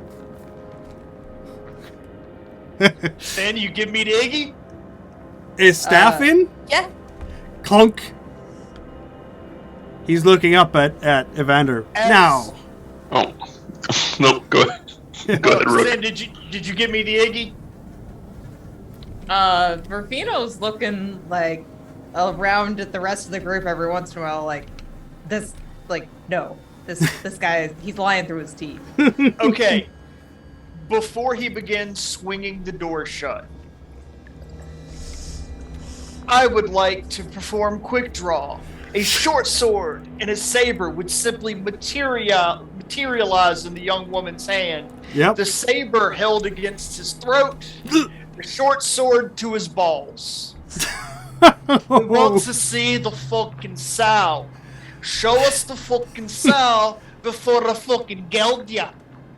He's looking at this blade and feeling the other one, and he's like, I guess, you know, yeah, he's gonna, it's a mad laugh. He's absolutely insane as far as you can tell.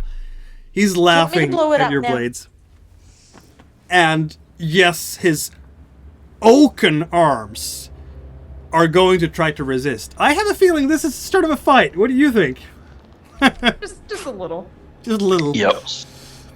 I don't Two fight. quick No, is you this don't. the demon or is this just insane guy? You will know that soon enough. Okay. Because I was looking at So, my temporary you- goal.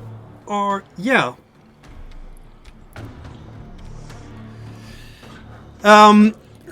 So the temporary gold will give you a fate die after the session is over, which means that you technically won't benefit from it this session.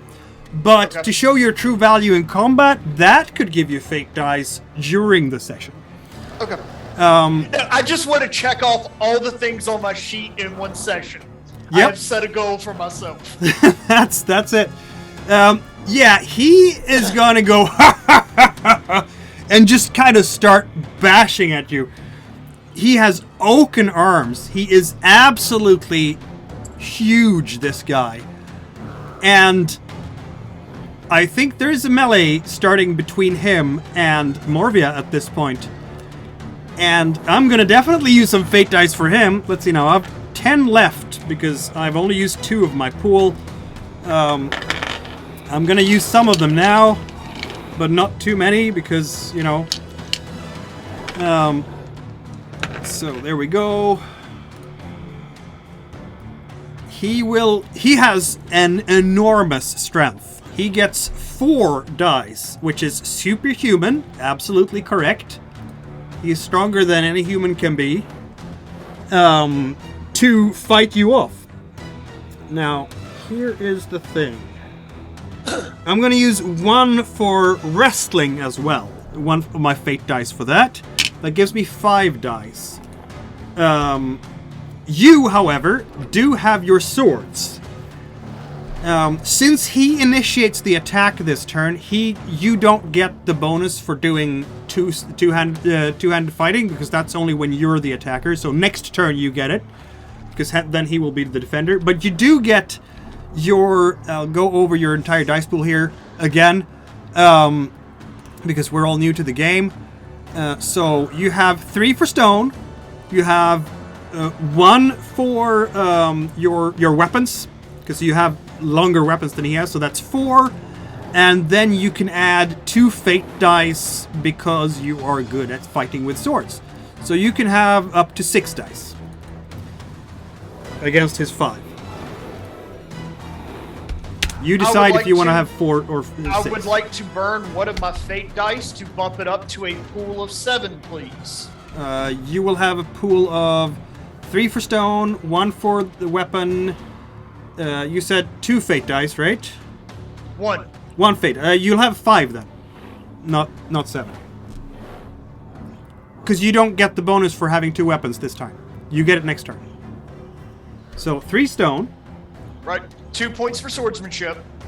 No, that's the fate dice. Oh, okay. I would like to burn 3 fate dice then. You can only burn 2 of them because you only have 2 swordsmanship. Okay, so that was a total of 7, 5. That will be 3, 4, 6 in total. So he rolls. And now he's the attacker, so he wins ties, but I only have 2 successes.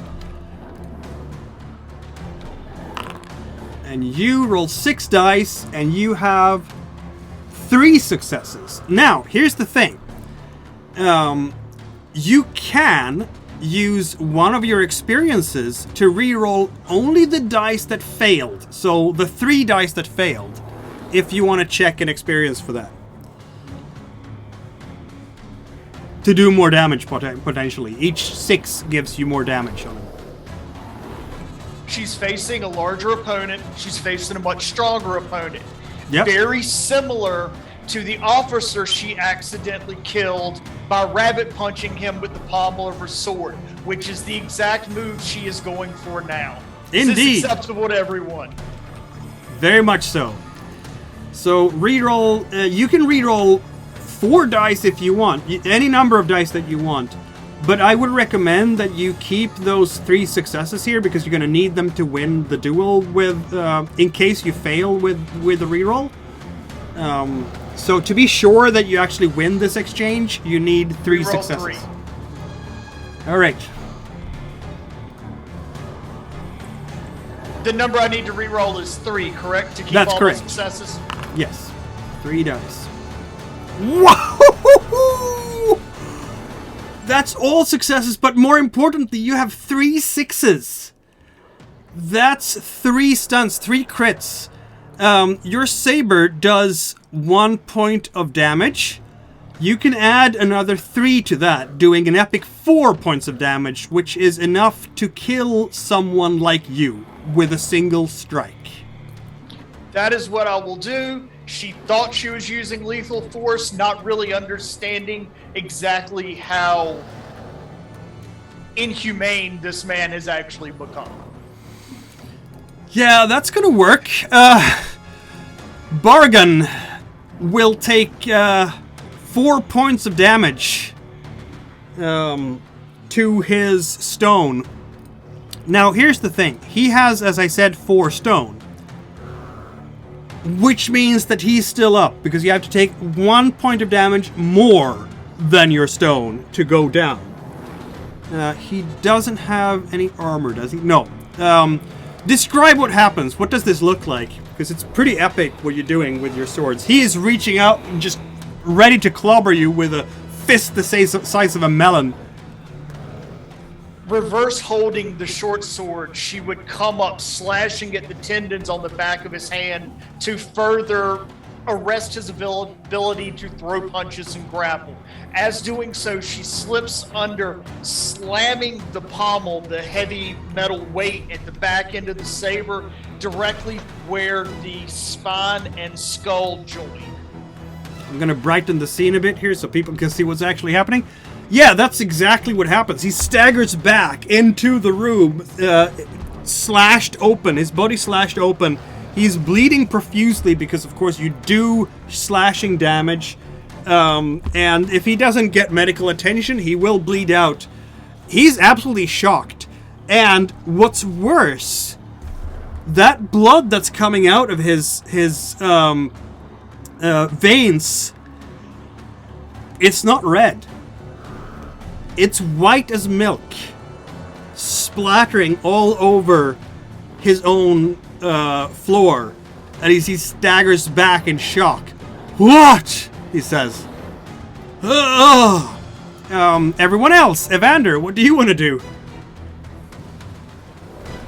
Yeah, so just taking a look here really quickly at what spells.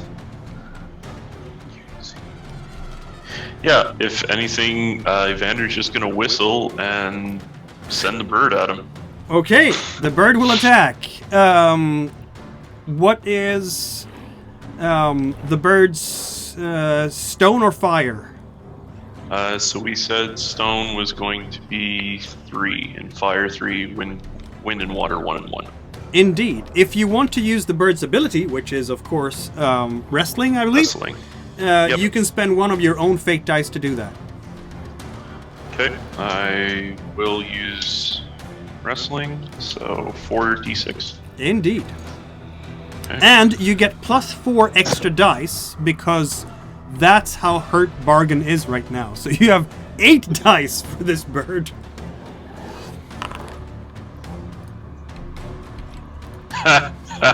Splat. I thought this would be a formidable opponent for you, but not so. I'm gonna roll his. He still has his 4 strength, right? Because again, he doesn't lose his own strength points just because he's hurt. But I have 2 successes and you have 4, 2 of which are crits. It's gonna have claws, of course, doing even more slashing damage. You will hear a 2 crits. Shriek. That eagle just dives in, lands where? What does this look like? Yeah, so basically you hear Evander whistle, the eagle leaps off of Evander's arms and just heads straight basically at the farmer, and almost like a seagull attacking a fry, just on top of him and starts pecking and clawing. Ah! He screams, but I mean, if you want him to be dead right now, he is dead.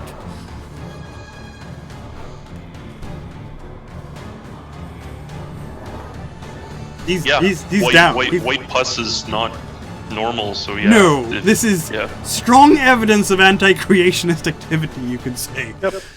The eagle will feast, or, well, no, it will not feast, because it's absolutely horrible to try to eat this thing. But he is dead as a dodo. He just lies there, sprawled on the ground, and just this white stuff. The eagle must have slashed his neck, and this white stuff just pouring out on the floor. Once I'm sure the demon is dead and it looks safe, Nimtilia will go up and take samples. Feel free. What is Virfino doing in all this? Perfino's just been, he's just pale. Like, if you could actually see him, it just, and then eventually he just starts screaming like a little girl. Yeah, and just until won't you stop. Yeah. And when she does this, Hold up. she Morvia is... would Wait, before intercept- Morvia does... oh yeah, go ahead, Morvia. What will you do? would intercept Nimtilia, take their saber, and decapitate the corpse, because we're making damn sure. We're making damn sure. Yeah, Nimtilia doesn't even seem frightened that it's a demon, nothing. She seems curious. Virfino is the only one outside the house at this moment. And, that's interesting. Because suddenly, someone pops out from nowhere in the dark. You literally never saw him coming. And I'm gonna do an attack with 3 fire. A dagger gives me 4 dice. And 1 fate die from my pool to do what is known as a murder attack. This is assassination, the assassination ability. So I spend at least 1 fate die, but otherwise it's resolved according to attacks against the unaware. If I roll at least 1 success, my target is broken by damage. It is not possible to take a consequence or run amok to avoid this. Mooks die immediately, but you're not a mook, you're a PC. So you get to roll a death roll in case I succeed with this. So that is roll 3 for 5 dice. But of course, I always roll terribly. No, I succeed. So yeah, Virfino is standing out there screaming when suddenly someone just grabs him from behind and plunges a dagger into a very sensitive spot on the body. Virfino is now broken. How does death rolls function in this game? You still have some fate dice, don't you? Yes, he does. And anyone here with a relationship to Virfino, I'm saying particularly Evander, because you got to know Virfino during the travel north, can lend Virfino some fate dice to survive. You need to roll 2 successes to survive now. So obviously you'll need to roll both fate dice that you have. So, boom, boom, boom. You are in fact broken. So roll 2d6. I will give both fate dice that I have. Very good. Roll 4 fate dice, but you can start with rolling the 2 you have yourself there, Sid.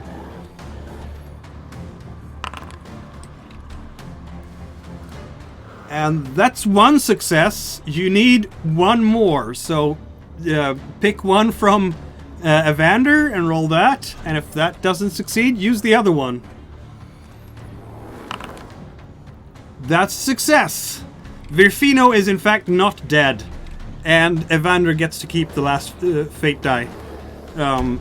So apparently when this assassin stabbed you, Virfino probably has some kind of equipment. Maybe, those bills that don't have any coverage. They are just enough to keep the dagger from actually cutting open your aorta. Just enough protection. You're lucky enough that those bills, that you brought those bills without coverage. It's kind of like having one of those Bibles intercept a musket ball on the field of battle. Things like this happen. So Virfino is broken and slowly just kind of falling down on the ground, but not dead. What do the rest of you do when you see this? I will scream, Morvia, take care of it! And then I run over to Virfino with the potion. Ah, indeed. I really need to start charging y'all people by the pound. I'm dropping so many damn bodies. You can charge me by the kill, honey, and I don't care. Well, you still have some fate dice, so you want to slash the guy? It's the boy from the healing house. Who's standing there with his dagger, red from the blood of Rufino. In unhonorable combat. Yes, he did. To take his head. By the way, you have shown your true value in combat, fighting against the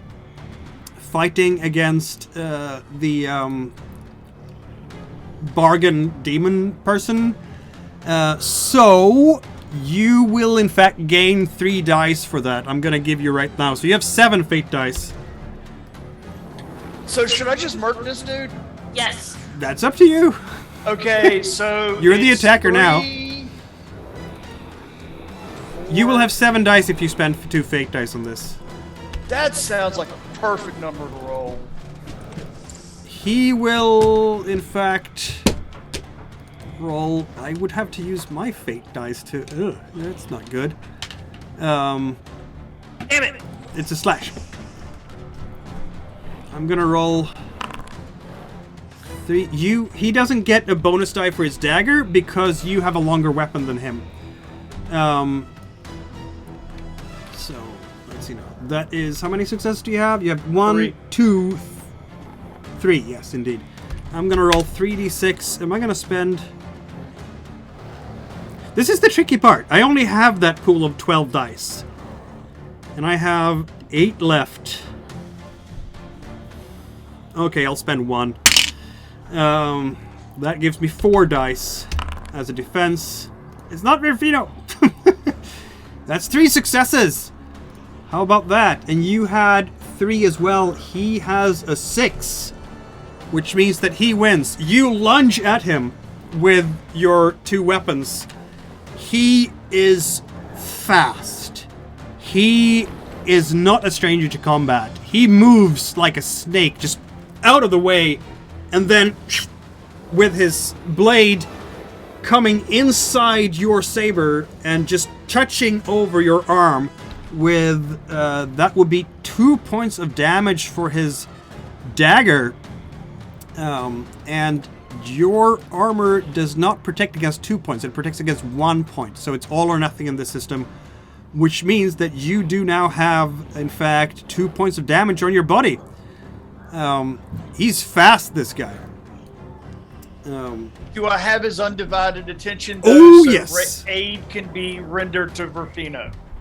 You do have his undivided attention. Now, because you have discipline, he cannot use your damage against you. So he doesn't get any bonus dice. However, we have Nimtila and Evander out there as well. What do you want to do now that you hear this? Evander is inside the house. Or was a moment ago. Has rushed out already, and I was giving aid to Yes, Rufino. indeed. And that will, in fact, heal Virfino, because it is a healing potion. Evander, what are you doing? Yeah, so I'm going to go out, and as soon as I see the situation, and see that the potion's being used on Rufino, does these potions fix broken? Yes, they can. Okay, cool. Same thing, walk out and whistle. Ah, so the bird will help Morvia this time. That means that we have 2 versus 1, which is going to help immensely. You have to decide who is the primary attacker here. I'm going to say that Morvia is the primary, and you roll for the eagle first. And the number of 6s you roll is going to help extra dice for Morvia in this fight. Okay, so I'm not going to activate the wrestling this time because I'm low on faith dice. Mm-hmm. So that's it's just 3 dice, basically. 3d6. Yep. Yep. That is at least not a fail, so Morvia gains 1 more die to attack with as the eagle comes in from the side. Well, to defend with, because it's actually the assassin who is attacking this time. But I'm running out of fate dice myself, so I'm only having 3 dice to roll with this time. So 3d6, and you will have because I have to write the R there. What? Oh, spacebar. There we go. So that's 3 successes. Wow. I should have marked the right token there. Yeah, 3 successes against you, Morvia. You will have to roll. Let's see now. You're not the attacker this time, so not a bonus die for 2 weapons. You have 3 plus weapon 4. You can add 2 more to 3. You have 5 dice because you have help from the eagle, and if you spend 2 fate dice, you have in fact 7. Will you spend the 2? Indeed. So that is 1, 2, 3 successes. Are we using your final experience here to? What is my final experience? Hold on, let me open it and see if I can spin up a story to help. Yeah. Because you can probably use some extra successes it's me being there. beat by the guy at the temple. Yep. Morvia's kind of a big girl. He was smaller, kind of rangy, real squirrely fighter. In and out tactics. He's applying that to... Yeah. Absolutely. So you can re-roll 1, 2, 3, 4 dice at least.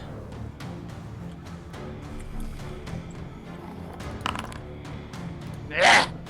That was not so good. But at least it gave you 1 more success, which is 1, 2, 3, 4 successes, which is enough to win over the assassin. Which is really key. You didn't want to lose that exchange. That means that you do a point of damage to the assassin. And that gives you an upper hand, because now the assassin is hurt. Doesn't have any armor. That's a point of damage. So next time when you're attacking, you get a bonus die for their damage. For his damage. Which is now, by the way. Meanwhile, yeah, okay, when Sid comes back, Nimtilla will be up on the feet again. So let's resolve the next attack then. First... Bear with me 1 second. I need to check my fate dice pool. You have very few left. Can I give any, or is that only when they're broken? That is when you know them well enough. Which in this case you do, because in fact... you have traveled with Morvia, so you can give her 2 fate dice. I will give you some of mine. So, from... Okay, I just checked the sheet and it said I still had 6. No, you should be down to... on my sheet it said 3. Okay. So, you should Hold on to those. I might drop him this round, and I've got enough to pump the 2 that I would need. I can fill myself out. Hold those for next round. I appreciate it, though. Okay. All right. So, first 76. 86. No, it will be if you don't use your fate dice. Remember, you don't use your swordsmanship. So 3 for your base, 1 for your weapon, another for being 2-handed weapons. So that's 5. And then we add whatever Josh rolls for the eagle to that. So okay. Josh rolls eagle. Meanwhile, Sin, you will start waking up again because you feel, that blackness that just swallowed you, it's kind of dissipating, and you're coughing a bit because, of course, you are getting a healing potion from Nimtilla. It kind of tastes like cherries. It kind of tastes like cherries. You are no longer broken, and the wound is going to clot up a bit. You're lying there, and there's a furious melee going on between Morvia and whomever this assassin is. Josh, roll 3d6. Roll for the Good, you're awake. Yep. That's Rolling for the bird. Yep, roll for the bird. That's 2 successes, and one of them is a 6, which means that you, in fact, do give Morvia 2 extra dice this time. So you had 5 plus 2. You have 7 dice without using fate dice.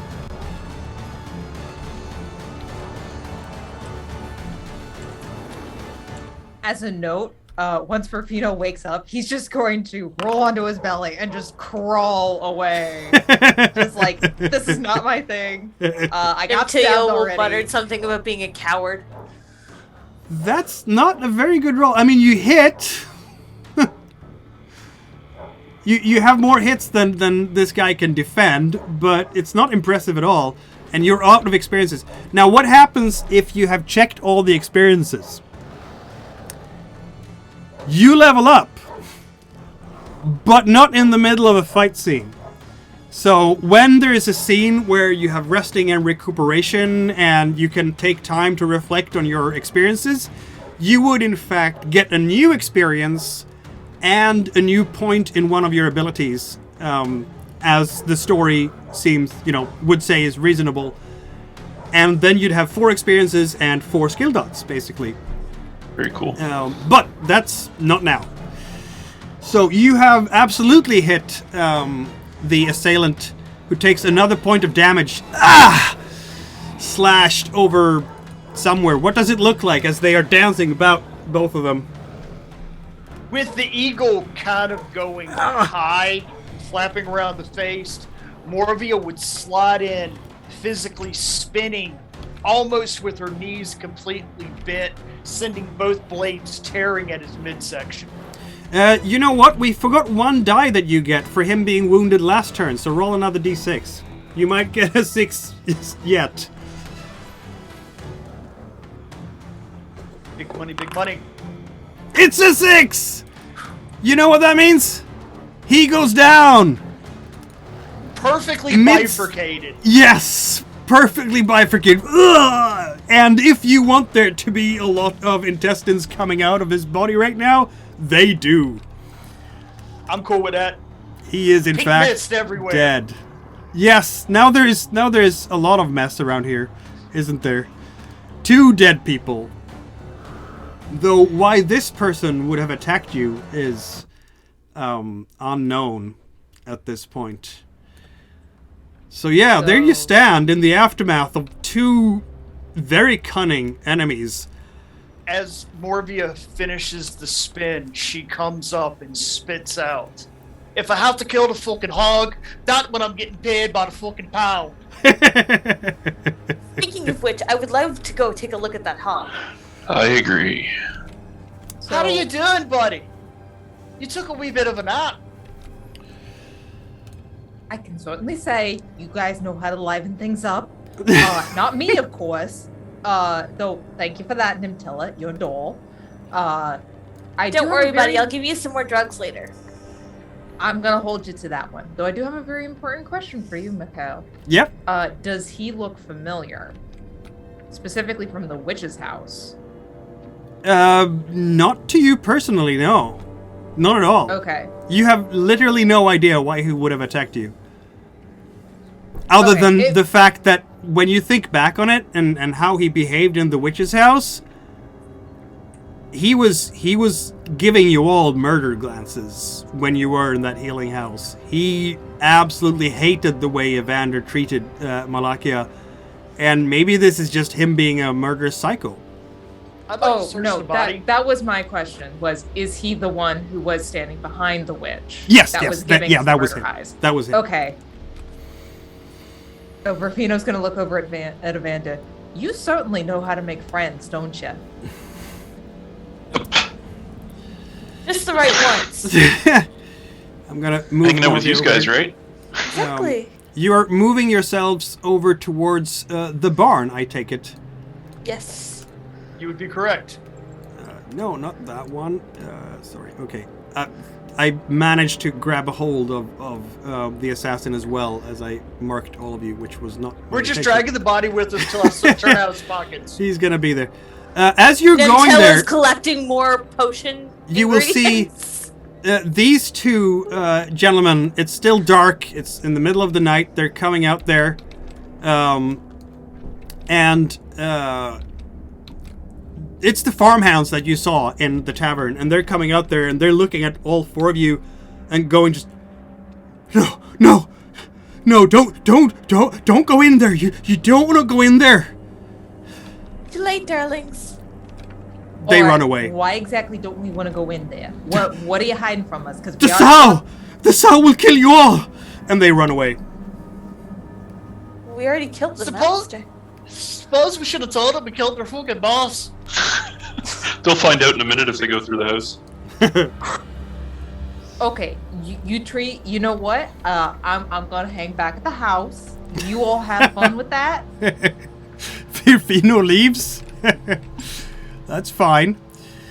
All right, so the three of you Antilla's too curious at this point. I need to see. continue to the actual pigsty, the barn. And I can tell you right now that when I've run this scenario before, nobody's made it this far. Nobody makes it to the pig? That's true. Nobody's up. made it to the pig. Let's not go in yet. We're going to be smart about this because I am in no condition for a stand-up fight. We got explosives. Yes! Yes, We're I going to do. make a petard. We're going to open the doors. We're going to light that some bitch. We're going to roll it down the middle of the floor. We're going to shut the doors. We're going to walk away. Superhero explosion in the background. I have some glass vials and black powder. Evander looks over towards Morvia and says, "Don't forget about that potion I gave you." I will take the potion. Can I be unbroken now? You are not broken at all, of course, but I've taken damage. you have taken damage, and yes, that can be healed with the potion. Yes, indeed. So I will give Morvia a pound of black powder, a glass vial. I will also give her a vial of poison to put on her blade, should we still need to slash things. That's reasonable. Yep. So that is 2 more vials out of my bag. And you Do we did have kill anything Bargain, that didn't you? produces flame? Can somebody You have throw- defeated Bargain in combat, which means that all of you gain an extra fate die. Mikhail, would I have anything that produces flame, like matches or anything to light a Bunsen burner in my bag? I mean, why not Tinder or something like that? Yeah. Yeah. So you have shown again your true. I gave you 3 fate die before for Bargain, right? And then you fought against the guy from the healing house, which was also a worthy opponent. So I'm gonna give you 2 more fate dice for that, Morvia. Like you are literally the combat wombat here, so you get fate dice for winning against formidable opponents. Would any of this be risking my life for science? Yes, Once it I would open be. this door, it will be. You have definitely risked your life for science, so yeah, I will give you 3 fate dice for that as well, which means that you're up to 9. I haven't This had a challenge chance is to use it getting for anything. emptied. While the explosives are being prepared and everything, you'll actually see Morvia go a bit away, set down full lotus on the ground, pull out a very beaten, dog-eared, ratty book, just begin reading and flipping through. Evander, you have cut every pus-filled boil from the perfect body of creation with this action against Bargain, so 3 fate dice to you. Excellent. And I'm also going to take this opportunity while people are preparing to drink a potion myself and get rid of my fire exhaustion. Indeed. So you're all prepared, you've all mentally focused yourselves.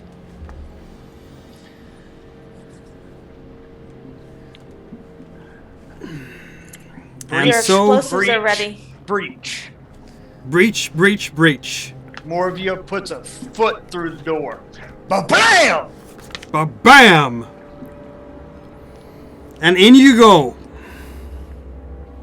I don't imagine we go in. We would throw the explosives first, wouldn't we? Let's see what we see first.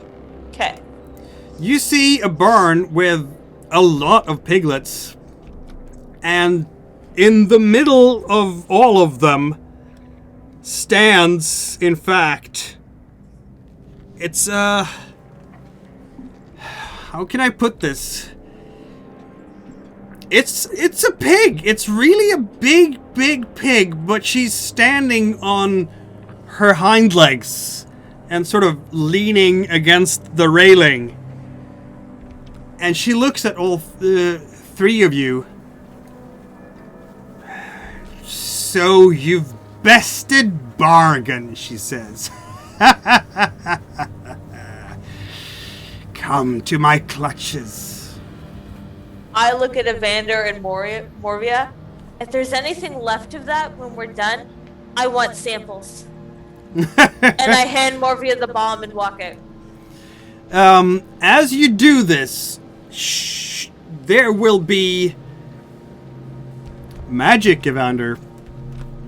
This demonic thing will in fact cast a mentalist spell, and I'm gonna use, I have only 7 dice left here, so I'm gonna use 3 of them.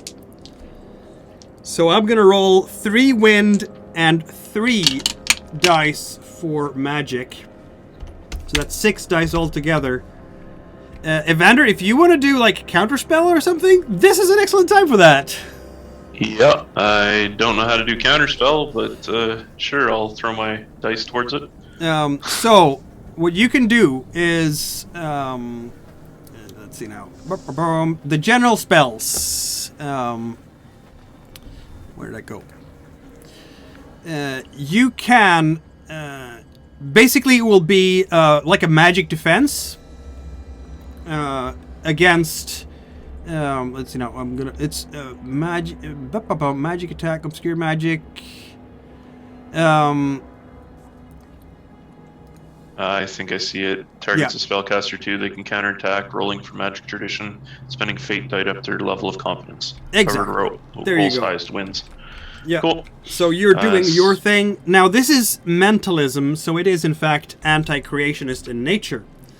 Which means that if I roll poorly, bad things happen. Anti-creationist. If I roll, the more number of ones I roll, the worse it gets, basically. So, excellent. And I roll my water plus my 1 for my healing light or my animalism. Yes. Okay.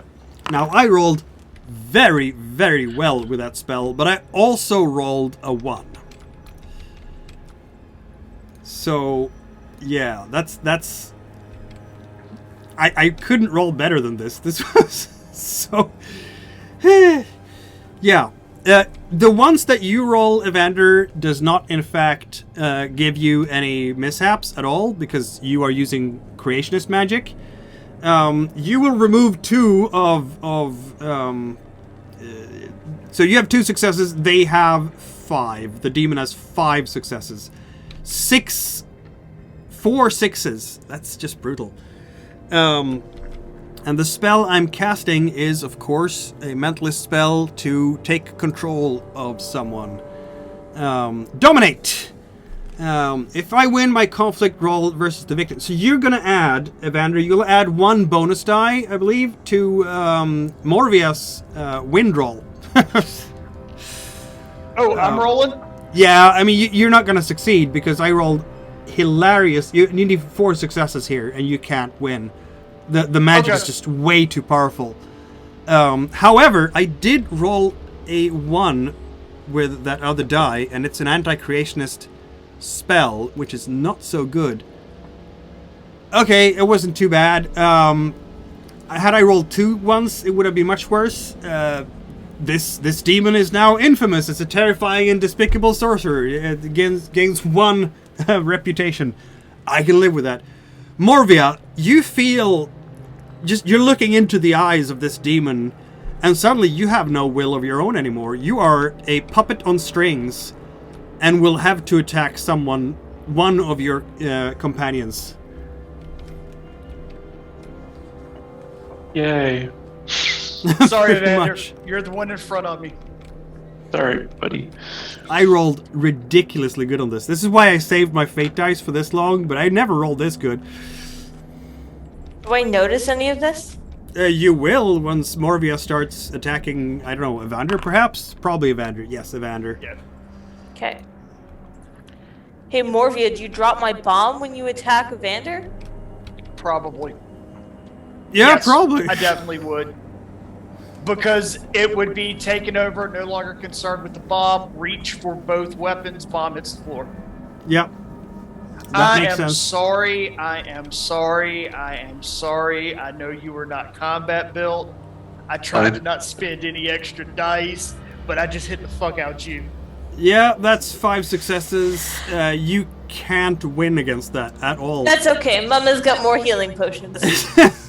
So you will, but none of those were 6 though, which means that you still only take the 1 point of damage to your stone, Evander. So yeah, Moria is just turning around and slashing you, and that hurts, but you're not dead yet. Okay, Nimtila, what are you doing in all this? I pick up my bomb and I throw it at the pig.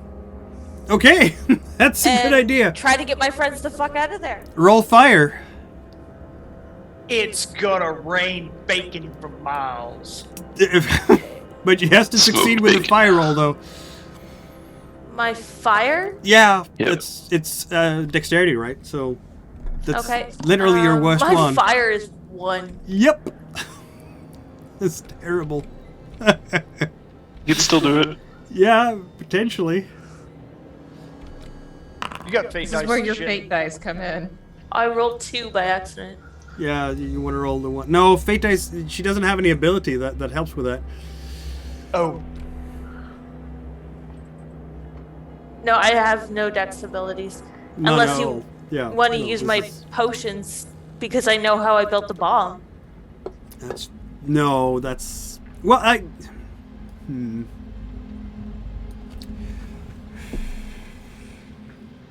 Technically, It's my bomb. I know I built it. I guess. I'll allow it. I'll allow it. Technically, you are not. You need a special recipe to make black powder. But I'm sure you brought some for the excavation from Yes. Fontasilor. So I you would have can't brought some black powder and then Yeah, mixed exactly. a few extra things in there to. Yeah, exactly. So Make you it you can't dangerous. make it yourself, but you do have these for the excavation, just in case, because Nimtila is just the person of doing just in case type of packing. So I'll allow you to spend a fate die for that, and that Okay, that's means my that roll. then you succeed. Yeah, the bomb will land just where it should. And how well was this bomb made? Did we say? we did not have that conversation. We did not have that Didn't get that conversation. far. So I'm gonna Do roll. we really need to get into the 5 points of improvised explosives? Yeah, I'm gonna roll 5d6 for the potion maker, assuming the potion maker has two skill in that. I do. And well, that's a typical success. So it makes the basic amount of boom, and not more than that. But that might still help.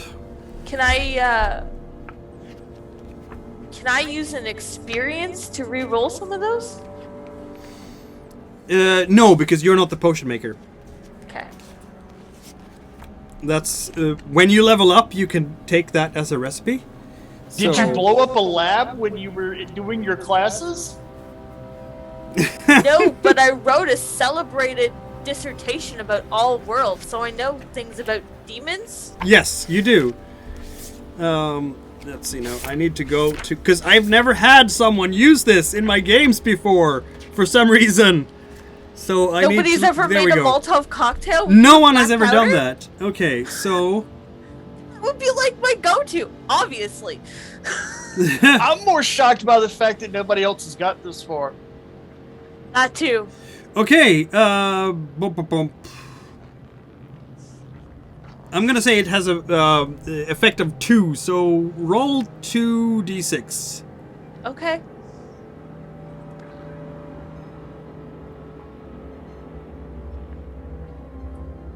It's not a very big bomb. We're trying to blow up a very small area. Ah, I did it again. Shit. Sorry, guys. I'm just gonna do this. There we go. Yes, indeed. So, yeah, it takes damage. The Good. pig demon is Die. in fact damaged. Some shrapnel. It's a poof, and some of those glass shards or what have you from the potion bottle does impact the blubber of this enormous pig, which is huge. Does it lose concentration on what it's doing to Morvia? That's an excellent question. Try it for you, buddy. Yes, exactly. I don't want to hurt y'all. I had 1, 2, 3, 4 successes. What could I even do with all those successes? At least in this game, once we're shadow powers, no holds barred. Exactly. Yep. I'm gonna say that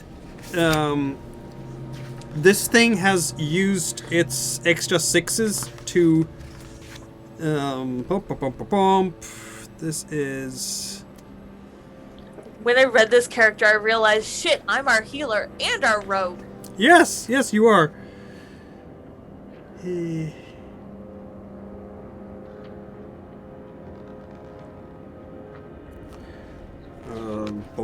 I think this is like you have probably with 4 6s, it's incredibly powerful. The success, right? It's just horrifyingly powerful. It's gonna last. I'm gonna say that this mental control is gonna last 1 6 for the rest. Yeah, definitely the rest of the scene, possibly an entire day. Yeah. But we just stuck a grenade up his ass. Yep. Yeah, but that with 4 6s, that's powerful stuff. Well, you talked about wanting to backstab people. Yeah. It hasn't batted back around to me. You and Evander need to do something.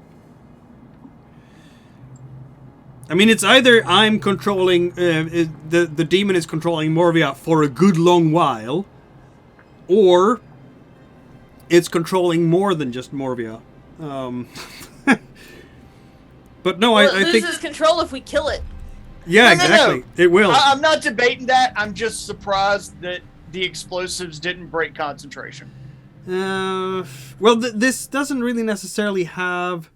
Well, I'm a bit confabulated here because I did not expect the explosion to happen.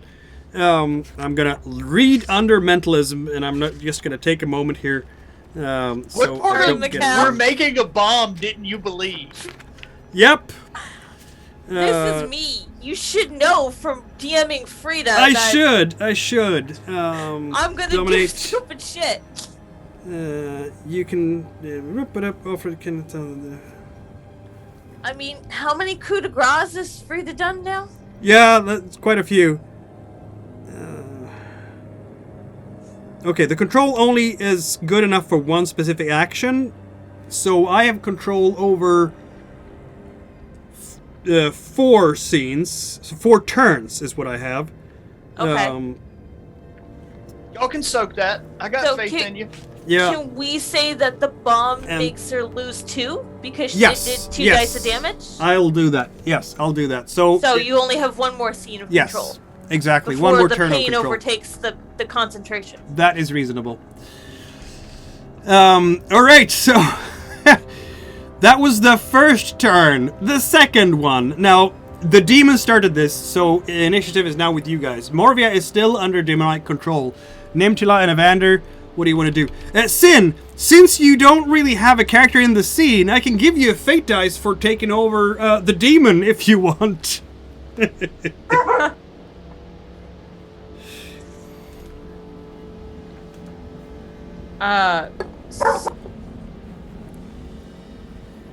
Sorry, there's something very interesting outside, apparently. Clearly.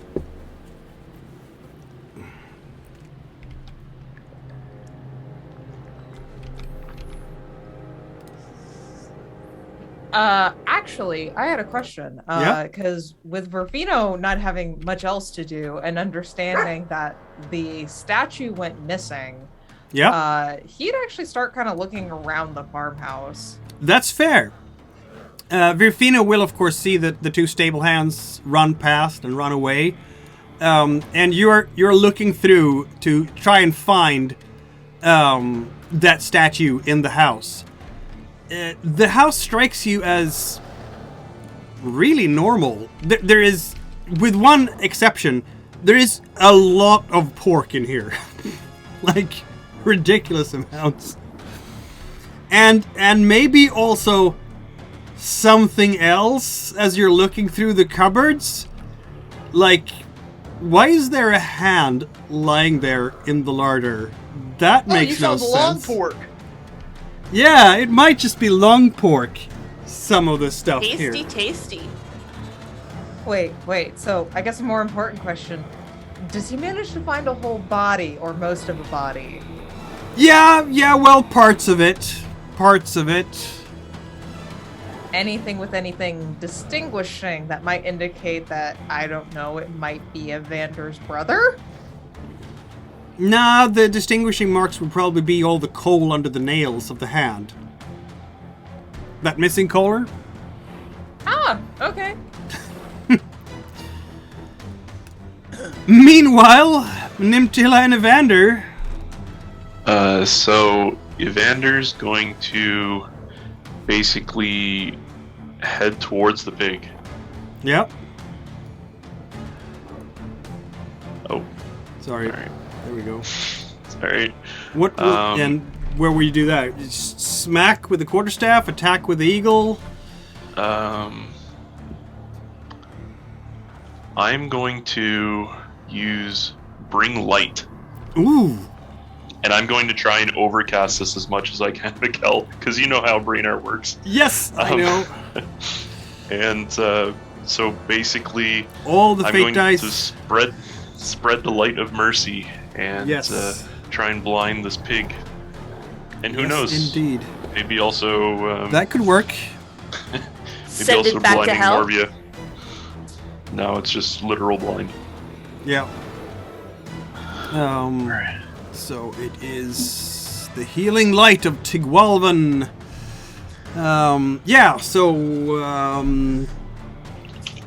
You will roll fire plus your fate dice.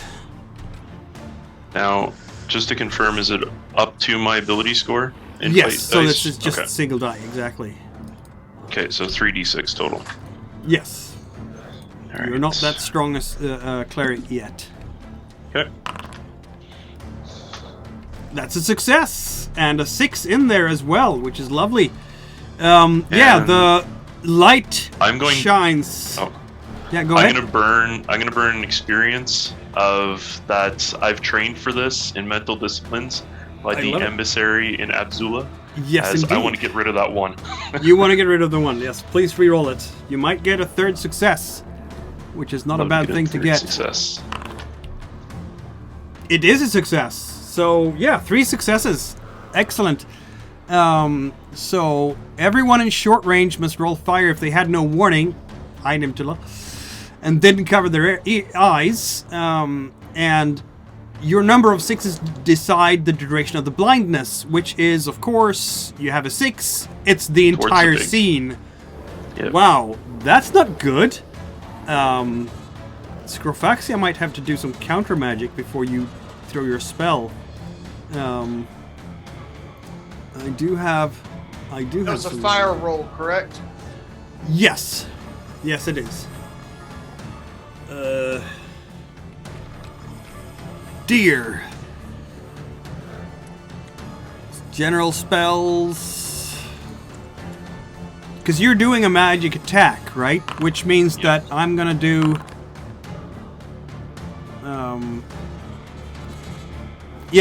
You're reaching out to the spirits of Tigwalvan. You're basically praying to the god. And the light of the god fills you and just fills the entire room because this is a demonic infestation that has to be cleansed. And of course, the Scrofaxia will do her level best to counter that with 3 wind, and I'm going to spend... I have 1 fate die left after this. 3 fate dice for a 6d6 counter spell roll to protect herself. It's 1, 2, 3, 4 successes. Which means Spell just doesn't go off. the one who rolled highest wins. Yep. Okay. So basically, Scrofaxia is not the demon. Malakia will have named the demon for you. is not affected by the spell. Is not blinded, but Morvia probably is. Morvia definitely is. Yeah. Does it counter the spell outright, Mikkel, or does it just basically counter it for that player whenever they're doing a counter spell? It counters just the effect for the target in this case. So the demon is not affected by it, but Morvia is. Nimtila will have to roll as well, of course. She did.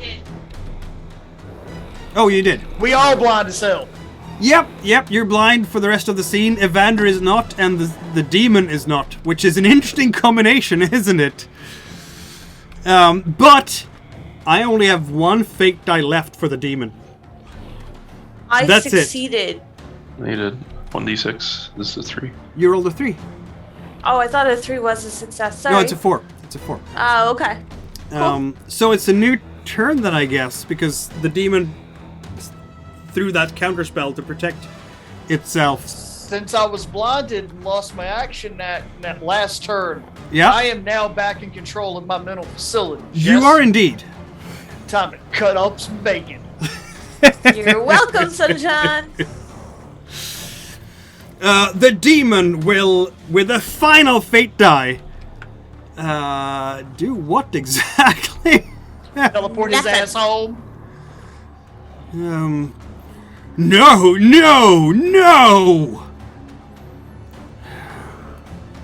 What will I do about this? This is an interesting situation.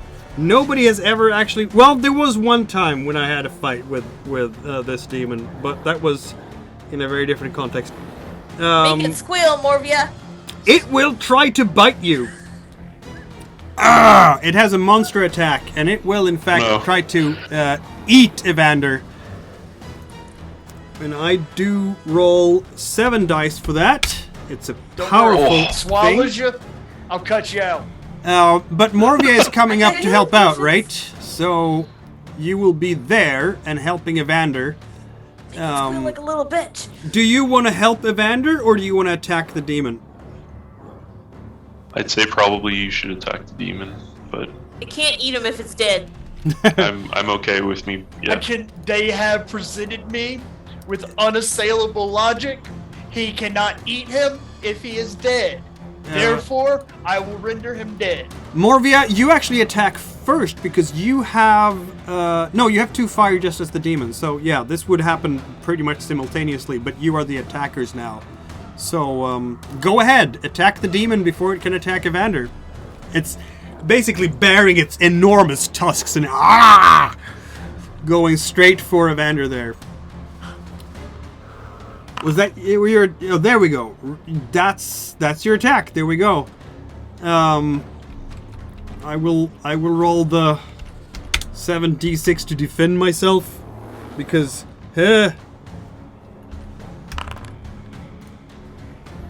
Don't forget, Morvia, you still have my poison to put on your blade. 1, 2, Oh yeah, what's the 3. poison proc as?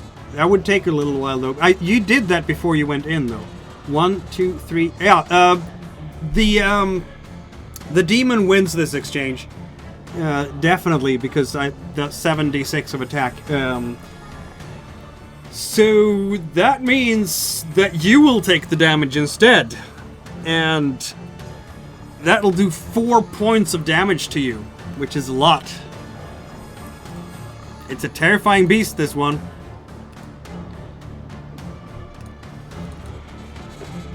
Okay, and that is to stone, correct? Yes, that in fact breaks you and sends you into a death roll.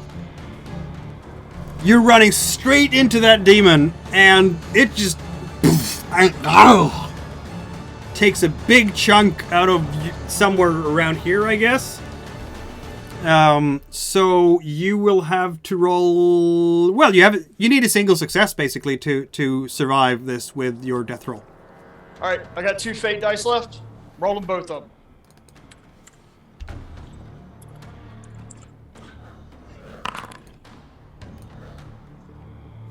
Oh no! Take some of I'm mine. dead. Yes, take some of Take some of Nimtila's. Nimtila can Okay. give you 2, because she has a lot. Take Roll 2. 2 more. Yeah. You succeed by the skin of your teeth. By the skin of your teeth. Morvia is lying sprawled out on the ground with the pig demon over her when Evander can do something about the pig demon. Somebody please kill this walking advertisement to eat more bacon. I honestly can't do much. You can Smack the bitch send with in your your eagle, quarterstaff. I guess. No, so I'm gonna go healing hand directly onto Oh, Morvia. Moria. And let's see if we can get back up. A light comes into the room as Evander does this. That's water, right? Yes, indeed. And a Hey, fake die. Sin, you found that statue yet? We kind of need that fucking statue. Hey, Mikkel, can one of my potions be acid? Yeah, sure. Okay. Yeah, I'm gonna Morvia, acid you splash it. now healed 3 points of damage from the healing light of Tigwalvan.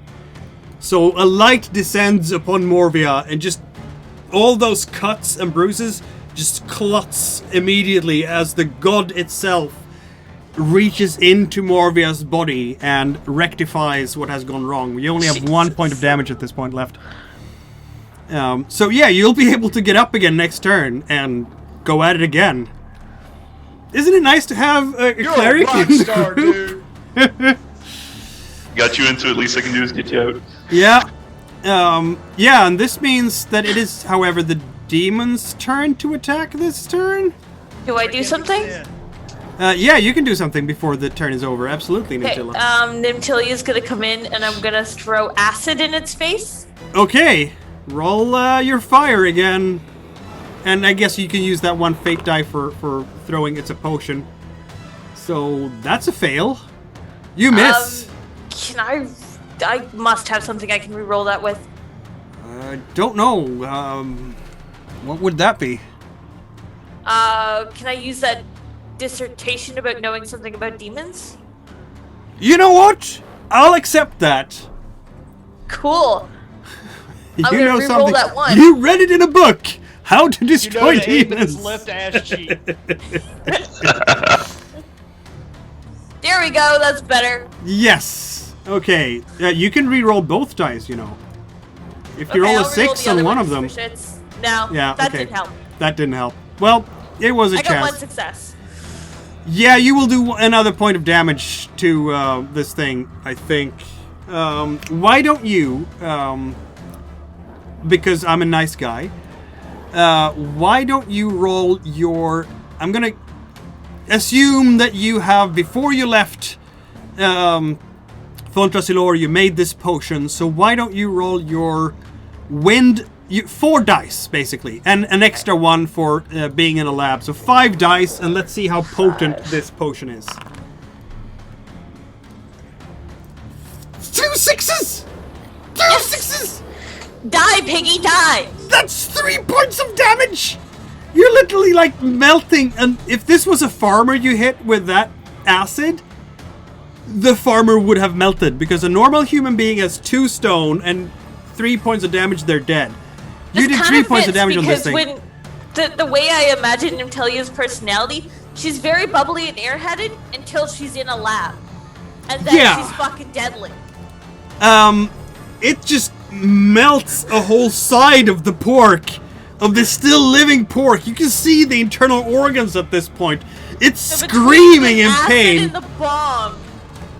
Oh, and you actually get to roll 1 extra die when you're throwing it at this pig thing, because it was already hurt by the bomb earlier on. rolled another Yeah, 3. that didn't help. But anyway, so from now on, you have... I think this just tipped the damage, the battle. Anyone attacking this thing now has extra 4 dice, because it's that level of hurt. Hey, Morvia, get up and kick its ass. Yeah! Hold That up, is in fact hold what's up. going to happen now. Sin, how you doing in the house? Yes, indeed. You have found body parts of a Kohler.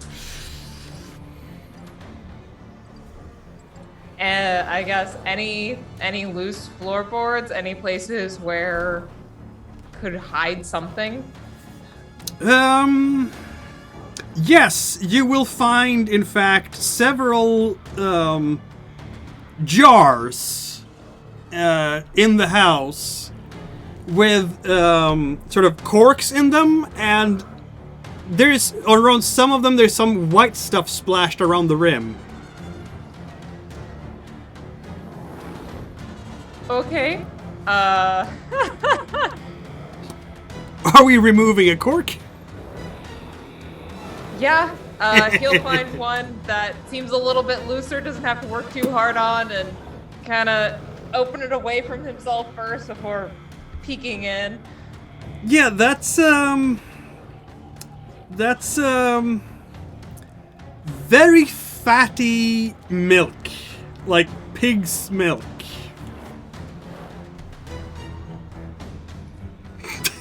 Okay, I've seen some weird shit. This is really weird. I think you can guess how Bargain became so strong. Okay, I heard some weird things about adults drinking breast milk. This kind of takes it to a whole new level. No, this is no. Save that for me, Sin. Save that for me. And he's like looking down at the body that's just leaking that milky blood and just like, you nasty. I've seen some nasty, I've known some nasty people. I've done some nasty things. You nasty. Yep, you nasty is a good way of expressing this. Okay, will you finally be able to defeat Scrofaxia the demon? Morvia. Alright. I'm getting ready to throw the dice. Before I describe what I'm doing, I want to see how the dice hit. Yep. That is 96! That was terrible, by the way. It's like the worst roll I've ever seen. And you have no experiences left to check. I gotta run with 3 and just hope they're beat down enough that it passes. She goes in with a quick 1-2 with each blade, aiming at parts where acid has melted down to vital organs, going directly after the organs. Did you include the 4 dice for Yes. the demon? Okay. Because I don't think I have any fate dice left. Oh, you do. You have 2 left. Hold on, let me throw them all right in there real quick. Alright, come on kids, Daddy needs a new pair of shoes. It's another success. You have 1, 2, 3, 4 successes. It has 1, 2, 3, 4, 5 successes. Because for some reason I'm rolling like a god tonight. Yeah, that's bad. You're gonna be back down again. The pig demon does the same thing all over again. It's all over Morvia. And Morvia is not in a good place. But Evander hasn't done his thing yet this turn. What are you gonna do? Well, I see this almost like repeating in a memory, and basically Evander just calls upon the gods again, and hoping that it's enough to bring Morvia back to smite this demon. It's 2 successes. Yeah, Morvia was in fact broken by damage, right? So you had no fate dice left for yourself to roll the death roll, so that means that Nimtila will have to give you 2. Does Nimtila have 2 to give? Yes. Okay. Big money, big money, big money. That works. Yeah, that ain't gonna do it. Yes, Oh, it does. You were at exactly 4 damage, so you are now not dying.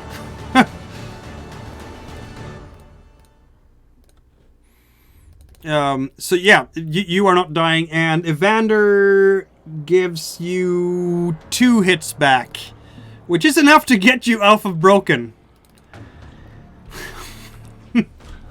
Just enough. Just enough. The light is again in the room. Nimtila, will you throw anything again? Yeah, I'm gonna try and acid splash that pig again. See if I can take it the fuck out. Go ahead. You're slowly running out of those fate dice. And that was a terrible roll. Was. Do we have any experience you can use? I'm a sneaky bitch. I hid the truth about the threats from my magistrate. Yes. So And how does that apply for this situation? I'm sneaky and... Oh, so the pig isn't seeing it coming? Is that what you're saying? Right. Yeah. Sleight of hand. I'll be Exactly. generous and allow it. Okay. You just It want seems a somebody bit to beat forced, this but big demon. for the moment, we need the good luck, right?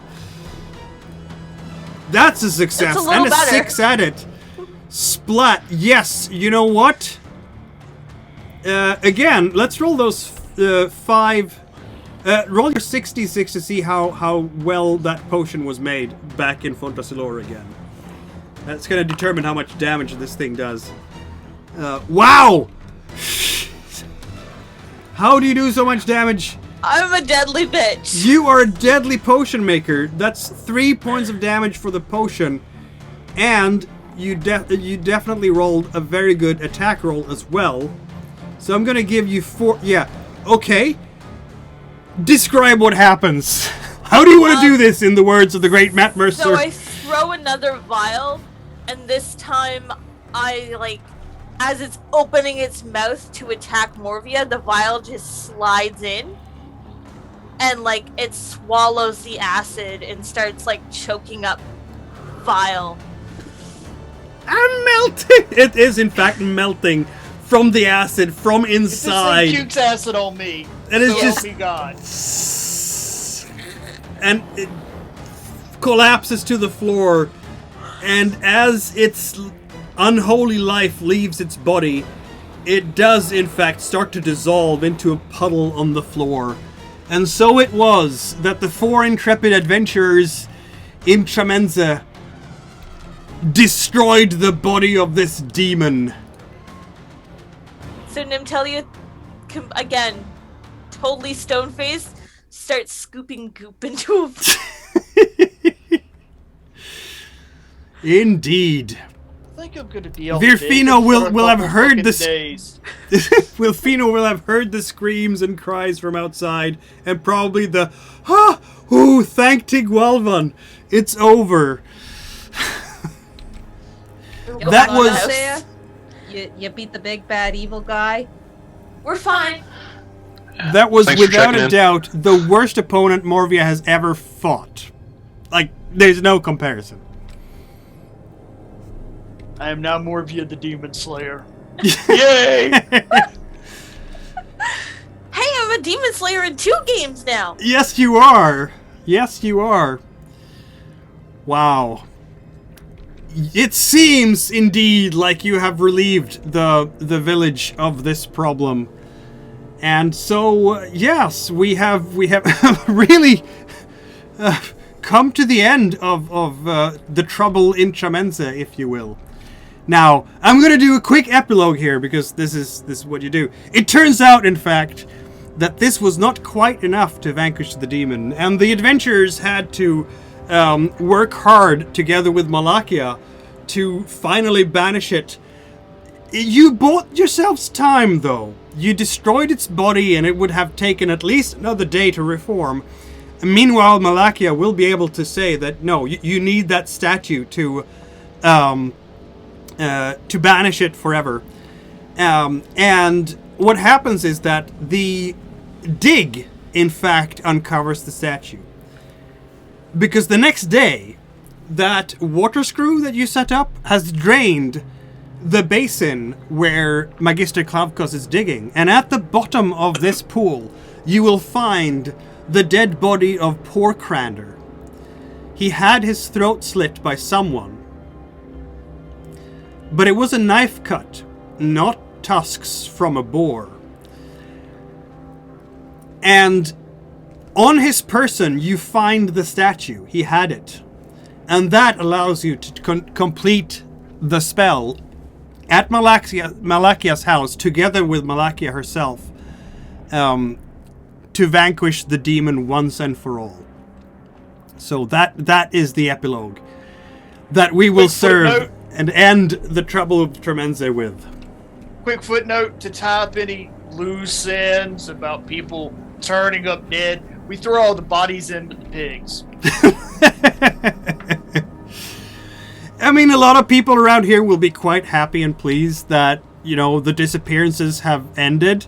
Luguster, the Shamashi priest, will, heck, if you talk to him about, banishing a demon, he will help you during the ritual, because if nothing else, he is a faithful servant of the gods, and if there's a demon around, oh yes, Shamashi, blessings be upon all of you, as grumpy as he is.